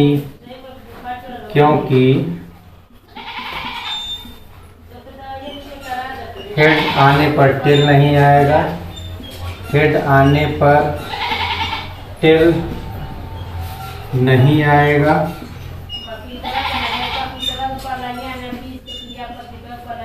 तथा टेल आने पर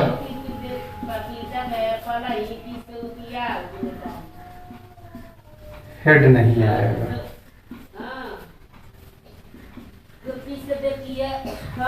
अर्थात इसी को और थोड़ा डिफाइन कर दिया जाए, अर्थात एक घटना घटने से दूसरी घटना प्रभावित नहीं होगी। कोई एक घटना घटने से एक घटना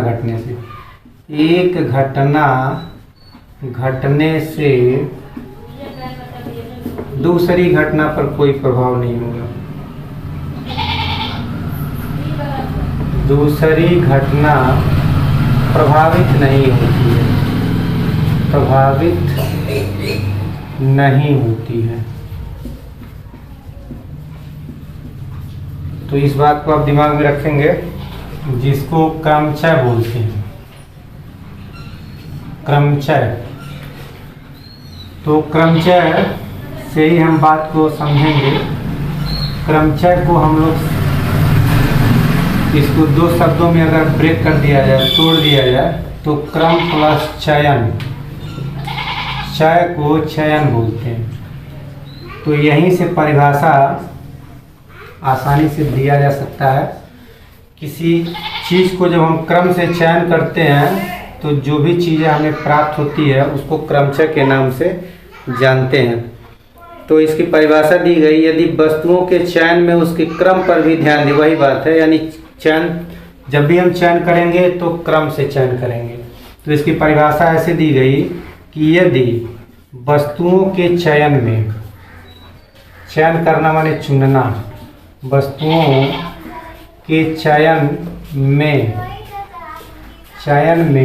क्रम पर ध्यान दिया जाए, क्रम पर ध्यान दिया जाए, ध्यान दिया जाए, तो ऐसे चयन को क्रमचय के नाम से जानते हैं। ऐसे चयन को क्रमचय कहते हैं, क्रमचय कहते हैं। तो हमको परिभाषा याद नहीं करना, सिंपली यही करना है कि चुनेंगे किन्हीं चीज़ों को, लेकिन क्रम से चुनेंगे। जैसे बता रहा हूँ एग्जाम्पल से, बात आपको ज़्यादा समझ में आएगी। मान लिया जाए तीन चीज़ें हैं ए बी सी, तीन वस्तु, यहाँ है तीन वस्तु, तीन वस्तु हैं ए बी सी। हमको चयन करना है दो का, चयन करना है दो का। तो चयन करने की विधियां, चयन करने की विधियां बतानी है।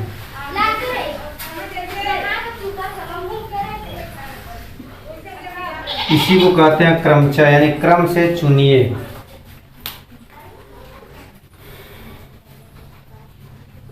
किताब में आपको एग्जाम्पल दिया है, तीन अक्षर ए बी सी हैं और सभी अक्षरों को एक साथ लेकर क्रमचय निम्नलिखित हैं। सभी अक्षर को एक साथ लिया है, यानी तीनों को लिया है, लेकिन मैं आपको दो का बता रहा हूँ, फिर हम लोग तीन पर भी चलेंगे। तो हमें चयन करना है दो का, तो दो का हम चयन करेंगे। तो देखिए हमारा चयन क्या क्या होगा। हम ए बी ले सकते हैं, हम ए सी ले सकते हैं, ए बी ए सी, फिर हम सी ए ले सकते हैं, बी ए ले सकते हैं, सी बी ले सकते हैं, बी सी ले सकते हैं।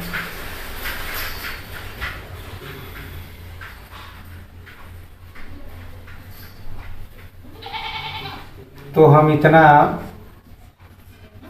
चयन कर सकते हैं, यानी इसका हमने बनाया नियम। तो हमारे पास 6 तरीके हमको मिले और क्रम पर ध्यान दिया गया। क्रम पर ध्यान दिया जाने का मतलब ये ना सोचिएगा कि ए बी और बी ए सेम है, ए बी ए डिफरेंट है, क्योंकि यही तो डिफरेंस करता है क्रम। अगर हम क्रम पर ध्यान नहीं देते तो हम कहते दोनों सेम है, क्योंकि क्रम उलट देंगे तो भी ए बी बन जाएगा। लेकिन हमको क्रम उलटना ही नहीं है, हमको तो क्रम चलना है, या पहले ए बाद में बी, पहले बी बाद में, तो ये भी एक क्रम से चयन हो गया। तो ए बी भी सही है, ए सी है, फिर सी ए भी ठीक है, बी ए सही है, बी सी है, सी बी है। तो हमारे पास चयन करने की विधियां 6 ठो मिली। ये क्रमचय इसको हम लोग कहते हैं, क्योंकि हमने क्रम पर ध्यान दिया है। एक आगे हम लोग पढ़ेंगे कॉम्बिनेशन। तो अभी तो कॉम्बिनेशन दूर है, अभी तो हम लोग परमुटेशन पढ़ रहे हैं। इसका दूसरा हिस्सा कॉम्बिनेशन है। जब कॉम्बिनेशन पढ़ते हैं तो हम यहाँ 3 ही बनाते हैं, के बी बनाएंगे, एक बी सी बनाएंगे, एक सी ए बना देंगे। बाकी हम ए सी को छोड़ देंगे, हम बी ए को छोड़ देंगे, या एक इसको छोड़ देंगे, क्योंकि इसमें कॉम्बिनेशन बनाना। कॉम्बिनेशन माने सिर्फ चुन लेना है, और इसमें क्रम पर ध्यान नहीं देते हैं, यहाँ क्रम पर नहीं ध्यान देते हैं। ए बी और बी ए को हम सेम मानते हैं, कहते हैं कि ये दोनों सेम है, क्योंकि क्रम पर ध्यान नहीं देते हैं। यहाँ क्रम पर ध्यान दिया जाता है, इसीलिए ये डिफरेंट है, क्योंकि यहाँ पहले बाद में भी। हम पहले बात करने का क्या मतलब, हम क्रम पर ध्यान दे रहे हैं। यहाँ पहले भी बाद में, तो क्रमचय में 6 आएंगे, परमुटेशन में 6 आएंगे, जबकि कॉम्बिनेशन में सिर्फ 3 आएंगे।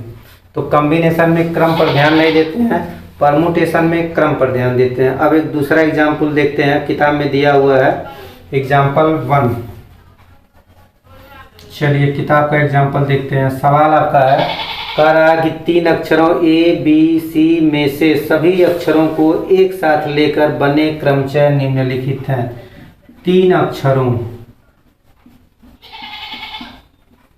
ए कामा बी कामा सी में से सभी अक्षरों को एक साथ लेकर, सभी अक्षरों को एक साथ लेकर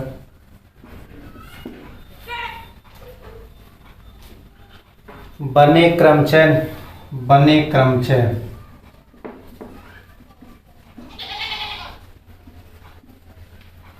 तो इसमें क्रमचय बनाया है, तो ए बी सी एक क्रमचय, ए बी सी, फिर है ए सी बी, फिर है B C A, B A C, B C A, B A C, फिर C A B, C B A, C A B, C B A.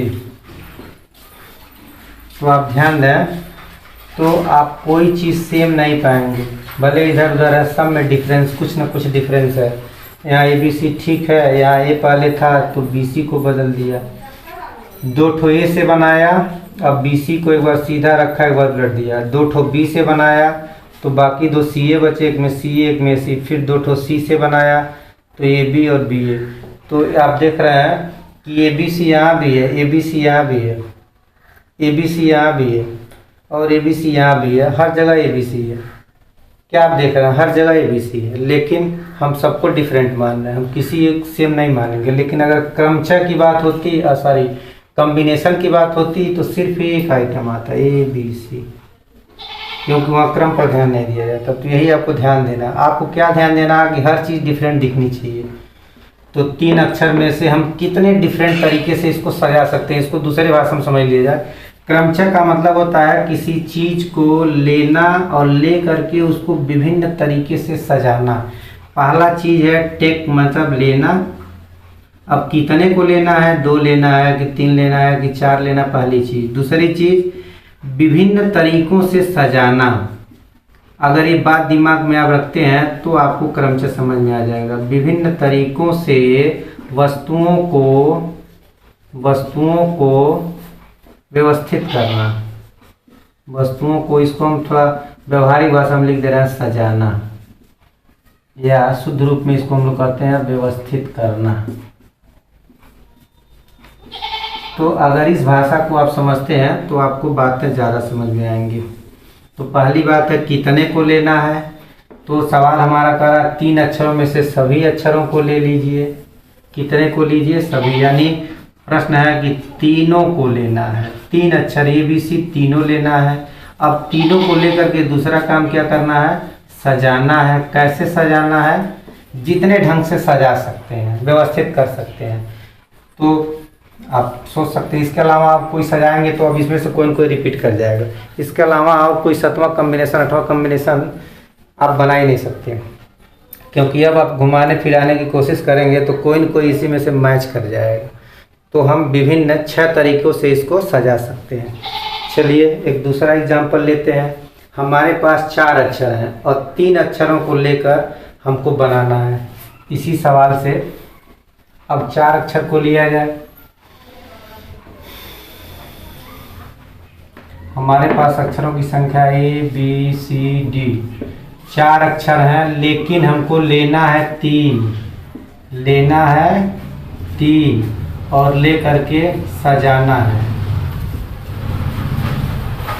तो ये मैं आप लोगों के लिए प्रश्न दे रहा हूँ, क्लास वर्क, ज़रा इसको करके दिखाइए, फिर हम लोग देखते हैं कैसे होगा।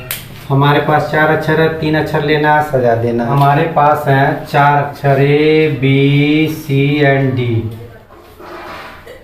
अब कितने ढंग से हमको अक्षर लेना है, सिर्फ 3, और 3 को लेना है और फिर सजाना है, इसी का नाम है क्रमचय। तो 4 में से 3 लेना है, सजाना है। तो देखिए मैं ले रहा हूँ, पहले मैं ए का कॉम्बिनेशन बना रहा हूँ। तो ए लिया जाए, फिर बी सी हो गया, फिर ए के बाद सी बी हो गया।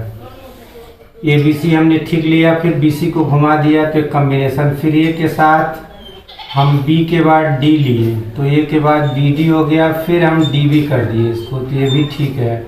फिर हम ए के बाद सी डी ले रहे हैं और फिर ए के बाद हमने डी सी कर दिया। तो हम ए पर 6 कॉम्बिनेशन बना लिए। सबसे देखिए तरीका क्या है कि ये हमने फिक्स कर दिया शुरू में, बाकी आप समझ सकते हैं। और आप कुछ बनाने की कोशिश करेंगे, देयर इज़ नो चांस, कोई चांस नहीं है कि आप बना पाएंगे अब, क्योंकि हमने सबको ले लिया, डी को भी शामिल किया, सी को शामिल किया। सबसे पहले हमने क्रम से, ऐसे हम लोग क्रम से चलते हैं। जब ए बी सी डी है तो हम क्या करते हैं, पहले 3 को ठीक करते हैं। तो देखिए 3 को हमने ठीक कर लिया, यानी ए बी सी को हम 2 तरह से सजा लिए, एक ए बी सी किए, एक ए सी बी किए। अब क्या करेंगे, बी को गायब कर देंगे, अब ए सी डी पर काम करेंगे, या सी को गायब कर दें तो ए बी डी पर काम किए तो ए बी डी ठीक रहा, फिर इन दोनों को घुमा दिए तो ए डी बी हो गया। अब हम बी को गायब कर देंगे तो हम ए सी डी और ए डी सी कर लिए, ए की कहानी ख़त्म हो गई। अब हम ए को भूल जाते हैं, ए को भूल जाते हैं, कहने का मतलब अब बी को हम प्राथमिकता देंगे। तो B B B D B B, तो हम बी के साथ हम डी को गायब करते हुए पहले हम इसको सजाते हैं। यानी बी के साथ हम ए सी लेंगे, बी के साथ हम सी ए लेंगे। चलिए अब सी ये गायब किया जाए तो अब डी को शामिल किया जाए। बी के साथ हम ए डी लेंगे तो बी के साथ डी ए लेंगे। अब सी डी को लिया जाए, ए को गायब किया जाए तो हमारा सी डी होगा, आई डी सी होगा। अब आप कुछ भी बनाने की कोशिश करेंगे, देयर इज नो चांस। फिर अब हम सी को प्राथमिकता देंगे, सी को फिक्स कर देंगे शुरुआत में, सी सी। तो इस तरह से आपको बनाने में दिक्कत नहीं होगी, सब डिफरेंट दिखना चाहिए।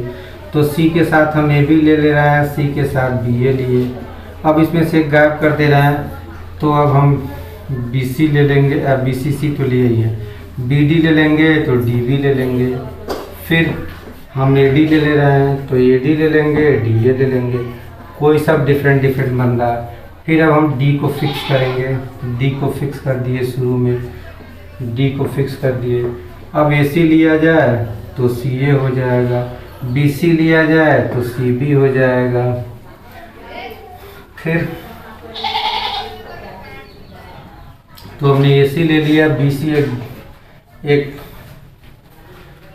ए सी हो गया, सी ए हो गया, बी सी हो गया, सी बी हो गया। तो अब हम ए बी की बात करेंगे तो ए बी ले लेंगे तो बी ए हो जाएगा। अब आप जरा ध्यान दें, क्या कोई चीज़ सेम दिख रहा है? क्या ए बी सी है तो कोई दूसरा भी ए बी सी आपको कहीं दिख रहा है? इस सारे में 16 कम्बिनेशन बने हैं तो कोई कम्बिनेशन ऐसा नहीं होगा जो किसी से मिलता जुलता हो। सब कुछ न कुछ क्रम के आधार पर डिफरेंट है। हर चीज़ें क्रम के अनुसार कोई न कोई डिफरेंस आपको मिलेगा। किसी चीज़ को आप सेम कर ही नहीं सकते। इसलिए नहीं कर सकते क्योंकि इसमें सब ए से बना है, इसमें सब स्टार्टिंग बी है, तो इसका कोई इसमें मिलवा नहीं करेगा। तो क्या सोच सकते हैं कि इसका कोई इसमें मिलेगा? No, there is no chance. क्या इसका कोई इसमें मिलेगा? नो, क्योंकि सब में पहले डी आया, इसमें सब में पहले ए है। तो आप देख सकते हैं कि सब के सब डिफर हैं। तो 4 अक्षरों में से अगर 3 अक्षर से हमको क्रमचय बनाना है तो क्रमचय का परिभाषा बढ़िया से याद करें। क्या है? क्रम को ध्यान में रखते हुए चयन करना है। तो हम लोग सबसे पहले ये देखते हैं कितने का चयन करना है। तो 4 में से 3 का चयन करना है।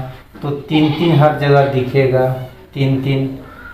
और डिफरेंट डिफरेंट बनना चाहिए। तो डिफरेंट डिफरेंट बनाने को हम लोग सजाना करते हैं, विभिन्न तरीक़ों से सजाना। तो ये हो गया तरीका सजाने का। अब आइए एक क्वेश्चन मैं और आप लोगों को क्लास वर्क के रूप में देता हूँ। इसको आप करके दिखाना। 3 अंक हैं, 1 2 3, और 2-2 को सजाना है। 2 को लेना है, क्या ठो लेना है? 2 ठो। कितने ढंग से आप सजा सकते हैं इस क्वेश्चन को आप लोग करें, फिर मैं बताता हूँ।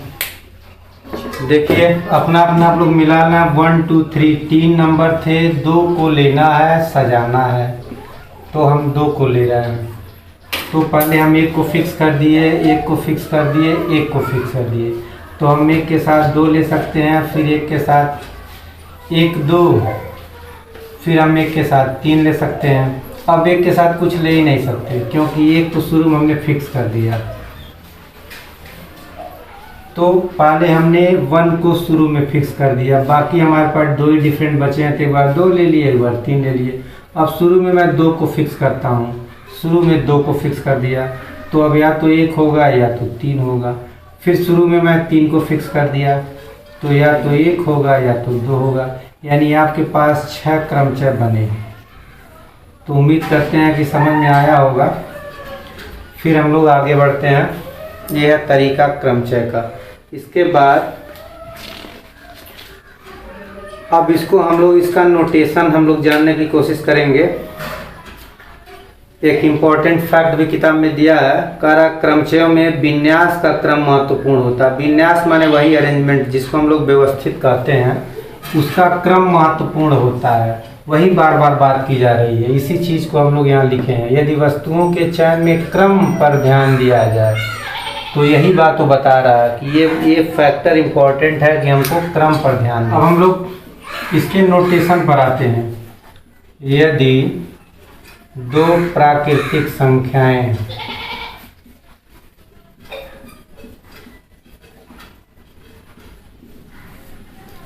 स्मॉल n तथा स्मॉल r इस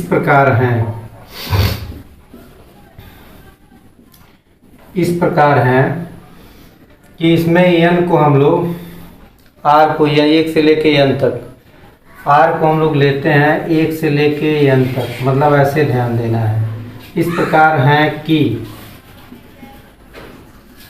जो हमारा r है वो 1 के बराबर होगा, 1 से बड़ा होगा, n के बराबर होगा, n से छोटा होगा। अभी इसको हम लोग नंबर से समझेंगे तो बात ज़्यादा समझ में आएगी।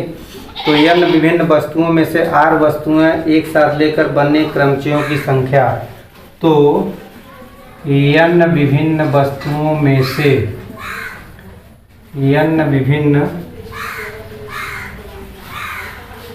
वस्तुओं में से r वस्तुओं को लेकर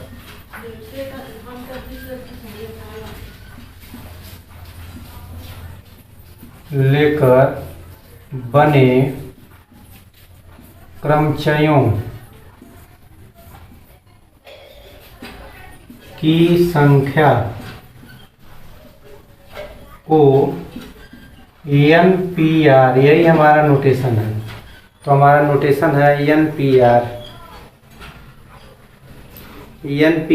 अथवा PNR से प्रदर्शित किया जाता है। दो तरीका है डिनोट करने का, या तो ऐसे करते हैं अथवा P ऐसे लिख देते हैं कोष्टक में N कामा R, लेकिन स्टैंडर्ड यही है जो किताबों में हम लोग यूज करते हैं, कापी में भी लिखते हैं पहला वाला। दो तरीका से इसको प्रदर्शित करते हैं, या तो NPR लिखेंगे या P और छोटे कोष्टक में N कामा R लिखते हैं, से प्रदर्शित किया जाता है, से प्रदर्शित किया जाता है। तो ये है इसका नोटेशन।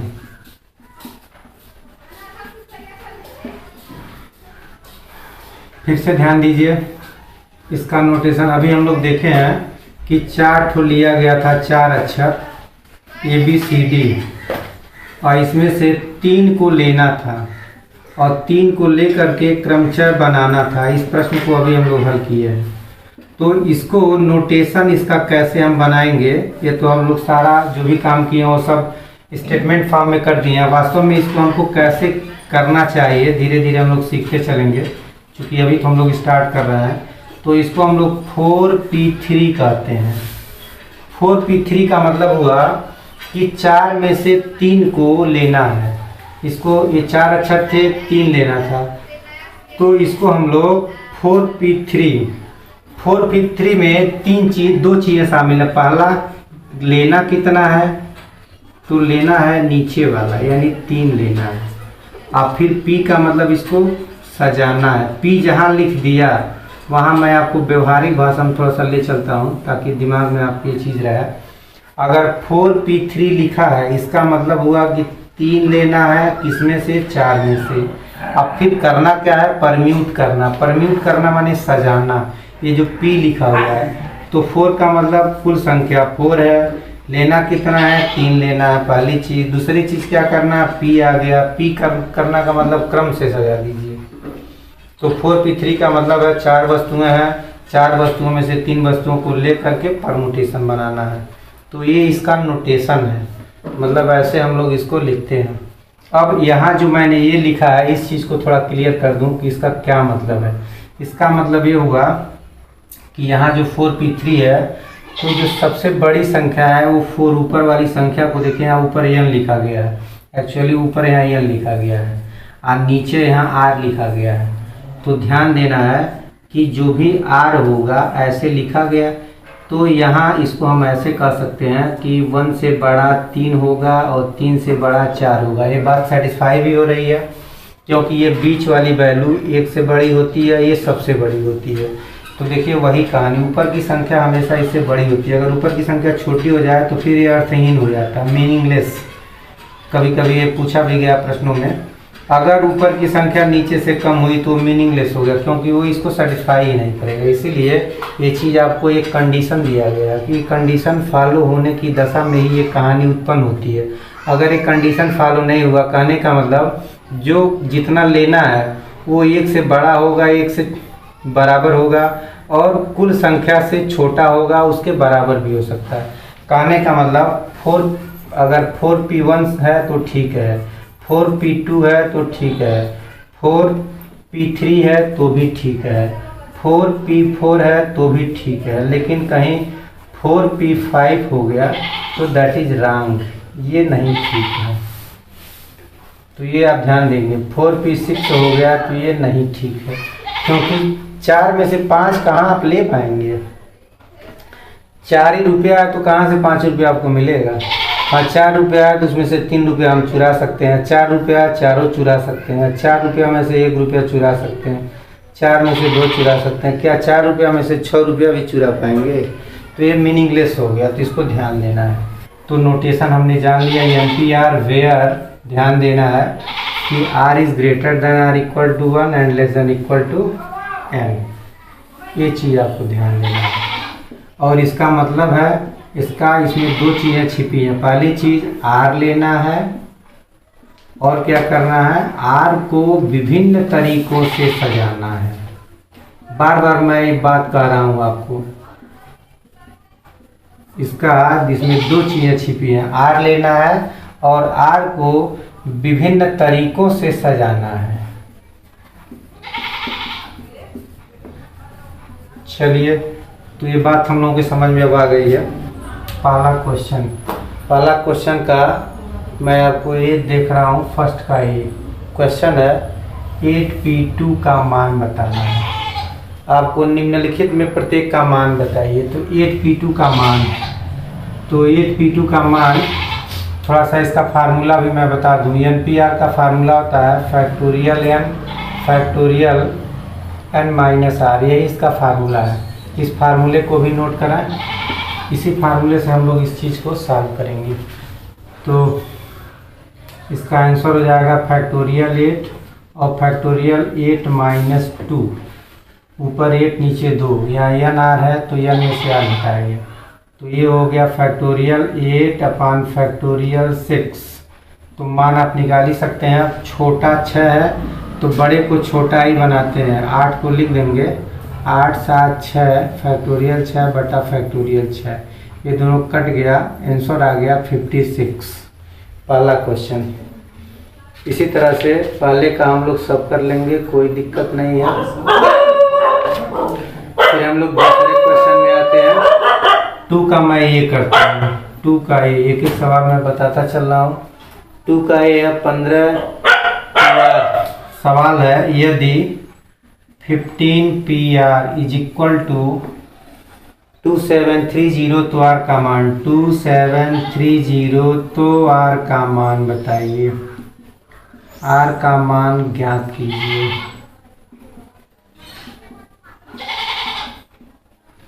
तो इसको हम लोग लिख देंगे फैक्टोरियल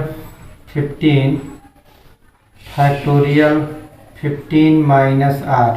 एक काम और करते हैं कि यार इधर फैक्टोरियल है, इधर भी फैक्टोरियल बनाने की हम लोग कोशिश करते हैं।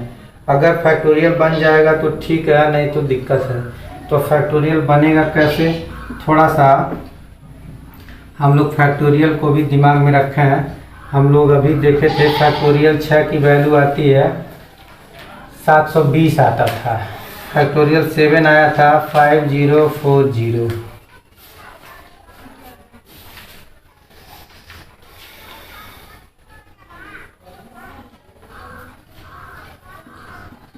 लेकिन हम देख रहे हैं कि इस तरह की कोई वैल्यू इसमें मैच नहीं कर रही है, क्योंकि 6 720 था, 7 5 6 पर पहुँच गया, जबकि वैल्यू हमारी 2730 है। तो ये फैक्टोरियल की कोई सेटिंग अभी समझ में नहीं आ रही तत्काल में। चलिए इसको हम लोग दूसरे ढंग से करते हैं। यहाँ फैक्टोरियल 15 को मैं खोल रहा हूँ, तो फैक्टोरियल 15 को अगर खोल दिया जाए तो ये हो जाएगा 15 14 13, ऐसे चलता रहेगा। थोड़ा इसका पहले खंड कर लिया जाए, खंड करने से बातें हमारे दिमाग में आती हैं कि क्या करना चाहिए। चलिए खंड कर लेते हैं। तो 2 1 कम 2, 2 3 6, 2 6 12, 2 पंजे 10, 5 से 5 दूना 10, 5 से 35, 5 3 15, फिर 7 3 10, 2 12, 2 3 से कटेगा, 3 9 27, 13 7 91। तो हम देख रहे हैं कि जो इधर का खंड मिला हमको ये तो खैर जाएगा 1 तक, ये तो 1 तक जाएगा क्योंकि फैक्टोरियल की वैल्यू हम लोग जानते हैं। इधर हमारा मिल गया 13 7 3 5 2, 13 हो गया 7 3 5 2, इतना मिला हमको। तो 13 को हम 13 से कैंसिल कर देंगे और इसको मैं एक्सपेंड कर दे रहा हूँ। ये 15 14 13 12 11 10 9 8 7 6 5 4 3 2 1, ये हो गया हमारा 2 7, ये आया था 2 × 3 × 5 × 7 × 13। तो जितने कटने वाले काट दिया जाए, 5 3 हमारा 15 बन जाएगा, 15 कैंसिल हो गया। फिर 13 से हमारा 13 गायब हो गया और इन दोनों से 14 गायब हो गया। यहाँ तक बात समझ में आ गई। बाकी को हम फैक्टोरियल 12 लिख सकते हैं, यहाँ से लेके यहाँ तक किसी को हमने काटा नहीं। और नीचे है 15 - r = इधर कुछ नहीं बचा, 1/1 लिख सकते हैं। चलिए क्रॉस मल्टीप्लिकेशन कर लेते हैं। तो फैक्टोरियल इतना बराबर इतना हुआ। अब फैक्टोरियल को ही कैंसिल कर देंगे, फैक्टोरियल ही गायब हो गया क्योंकि फैक्टोरियल 2 फैक्टोरियल इक्वल हैं तो उसकी संख्या भी इक्वल होगी। जब 2 फैक्टोरियल इक्वल हो गए तो अंदर की संख्या इक्वल होनी ही होनी है। तो 15 - r = 12 हो गया। r को इधर भेज दिए, ये इधर आकर के 3 बन गया। तो ये r की वैल्यू हमें फाइंड आउट करनी थी। सेकंड का C, तो सेकंड का C हमारा क्वेश्चन है NP4 = NP5, NP4 = NP5 = 1:2। n का मान बताना, 1:2। n की वैल्यू फाइंड आउट करनी है। तो इसको हम लोग ऊपर नीचे लिख देंगे। NP4 को ऊपर लिखेंगे, NP5 को नीचे लिखेंगे, यहाँ 1 को ऊपर लिखेंगे, 2 को नीचे लिखेंगे। इसके बाद फैक्टोरियल को ब्रेक कर दिया जाए। ये P4 को NP4 को ब्रेक करेंगे तो ऊपर n होगा, नीचे n-4 होगा। ये इसका फार्मूला होता है। ठीक इसी तरह इसका फार्मूला ऊपर n होगा, नीचे n-5 होगा। तो ये तो हमने ब्रेक कर दिया, = 1/2। अब ये n तो कैंसिल हो गया, ये चला जाएगा सबसे ऊपर।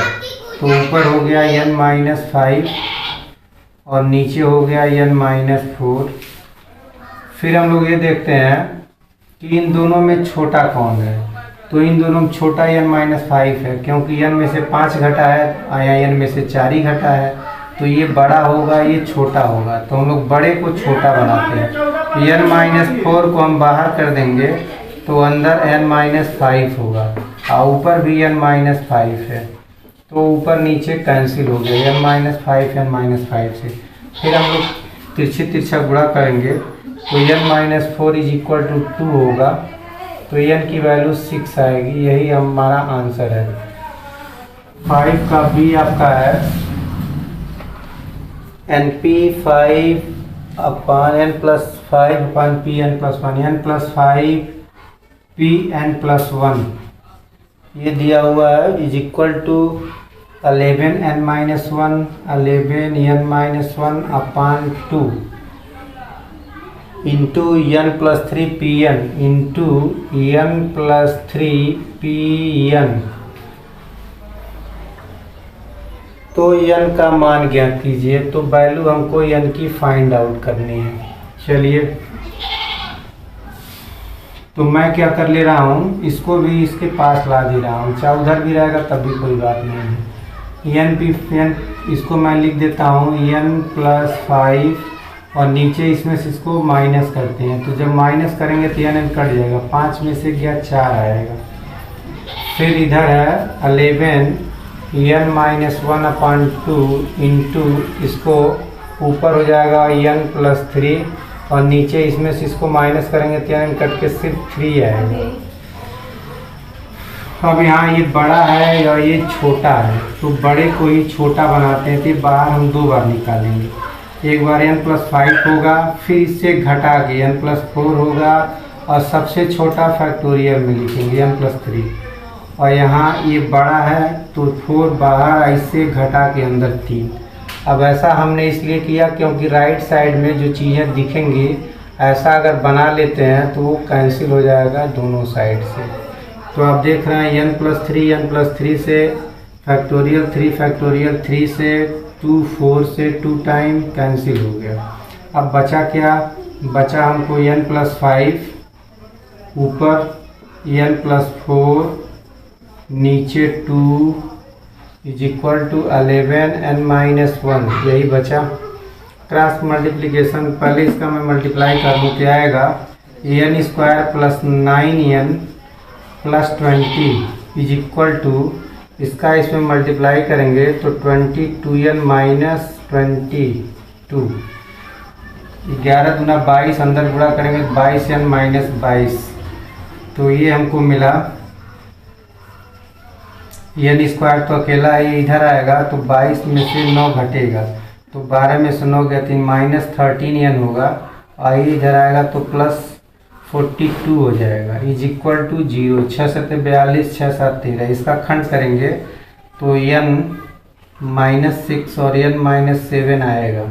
ऐसे आपको खंड भी मिलेगा। खंड भी मैं डायरेक्ट कर दिया हूँ, आप समझ ही रहे इस बात को।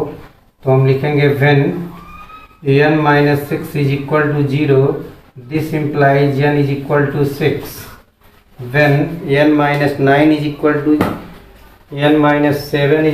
0, n = 7। when n-7 = 0, this implies n = 7। हमको n की वैल्यू बतानी थी तो n की 2 वैल्यू मिली, 6 और 7, दोनों आंसर में आएगा। 6 का C है 2npn = 2 के पावर n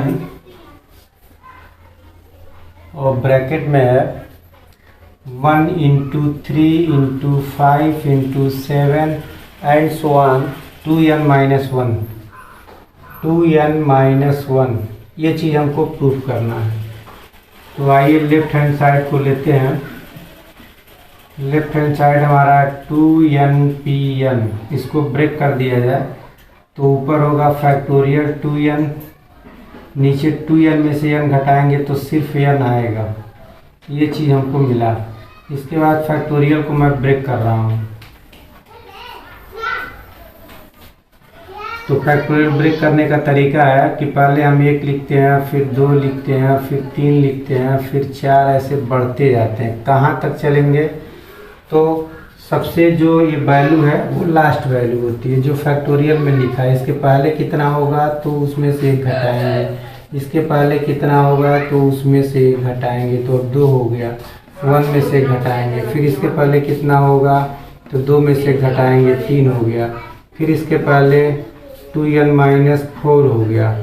इसी तरह से बीच में और भी तमाम वैल्यू होगी, हमको पता नहीं है। जनरली हम शुरू से 2 3 4 ठो, लास्ट से 2 3 4 ठो लिख देते हैं, ज़्यादा नहीं लिखते हैं। फिर यही काम 1 के साथ भी होगा।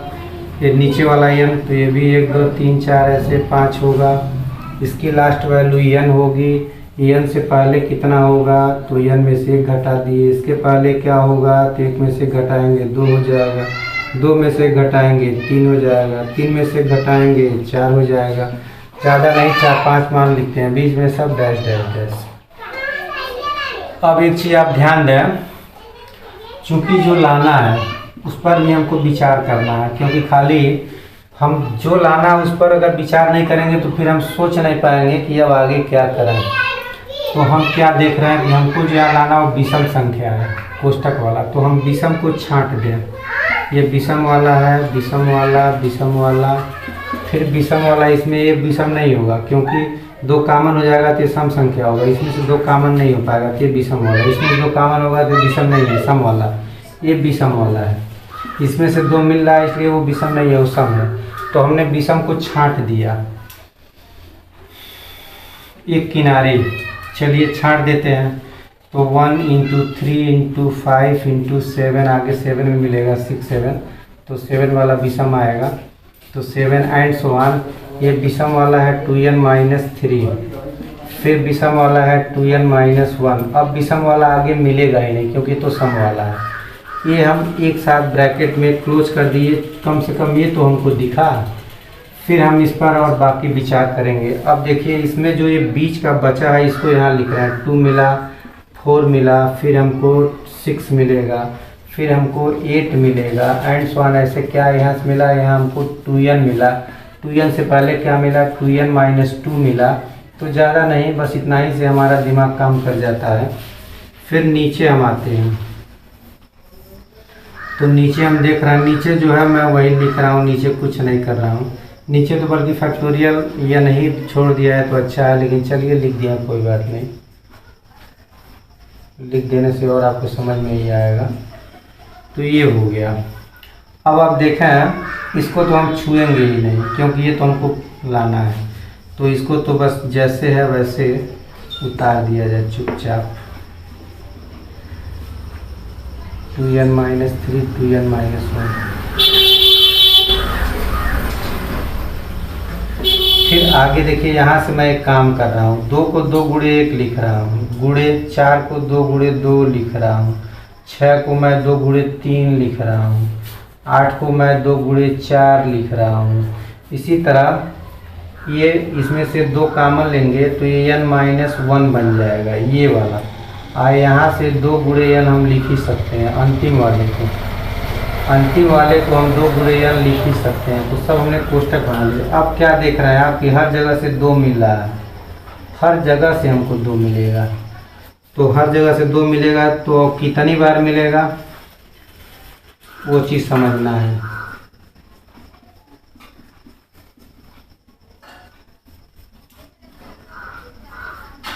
चलिए, तो 1 बार, 2 बार, 3 बार, 4 बार, लास्ट में n लिखा है तो n बार हमको 2 मिलेगा। तो जब n बार 2 मिलेगा तो थोड़ा सा मैं एक चीज़ बता दूं, अगर 2 बार मिलता है तो इसको 2 पर 2 पावर लिखते हैं। 2 का गुणा अगर 3 बार मिल जाए तो हम इसको 2 पर 3 पावर लिखते हैं। अगर 2 गुणे 2 ऐसे हमको n बार मिला तो इसको हम 2 पर n पावर लिख देंगे। तो एक बार यहाँ से, एक बार यहाँ से, एक बार यहाँ से, एक बार यहाँ से, एक बार यहाँ से, ऐसे n बार मिला तो हम शुरू में 2 पर n पावर लिख देते हैं। बाकी मैं इसको लिखता हूँ 1 3 5 7 डैश डैश 2n-1 लास्ट वाली वैल्यू, चूँकि किताब में भी ऐसा ही है। फिर यहाँ देखिए जब 2 निकल गया तो बचा कितना, तो 1 बचा। फिर गुणे करके यहाँ 1 2 निकला तो 1 2 बचा, फिर यहाँ 2 निकला तो 3 बचा, यानी क्रम से संख्या मिल गई हमको जो मिला वो सब क्रम से मिल रहा। लास्ट में n-1 मिला और सबसे अंत में n मिला, ये चीज़ हमको मिल गया। आप देख रहे हैं कि यही चीज़ नीचे भी मिला हुआ, 1 2 3 n-1 तक, 1 2 3 4, लास्ट में n-1 इंटू n। तो ये ब्रैकेट, ये पूरा ब्रैकेट इस ब्रैकेट से ख़त्म हो जाएगा। सेम आइटम है, ये कट गया तो बचा कितना, जो हमको लाना था वही बचा।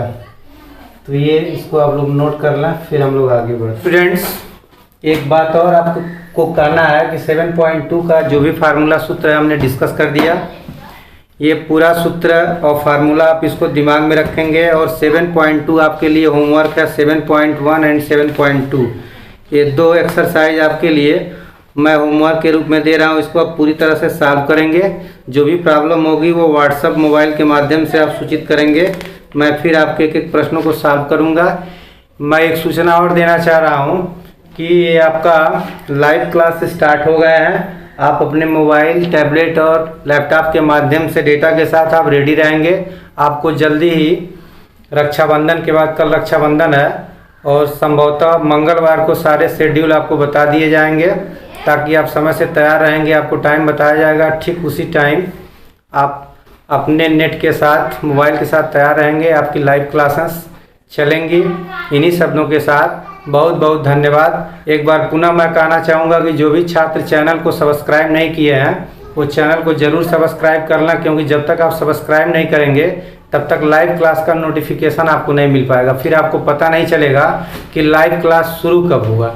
तो निश्चित रूप से आप चैनल को सब्सक्राइब करना है और बेल आइकन को भी प्रेस कर लेंगे, क्योंकि आपको साउंड के माध्यम से भी नोटिफिकेशन मिल जाएगा इन्हीं शब्दों के साथ मैं अपनी वाणी को विराम देता हूँ। फिर हम लोग नेक्स्ट वीडियो में मिलेंगे। बहुत बहुत धन्यवाद।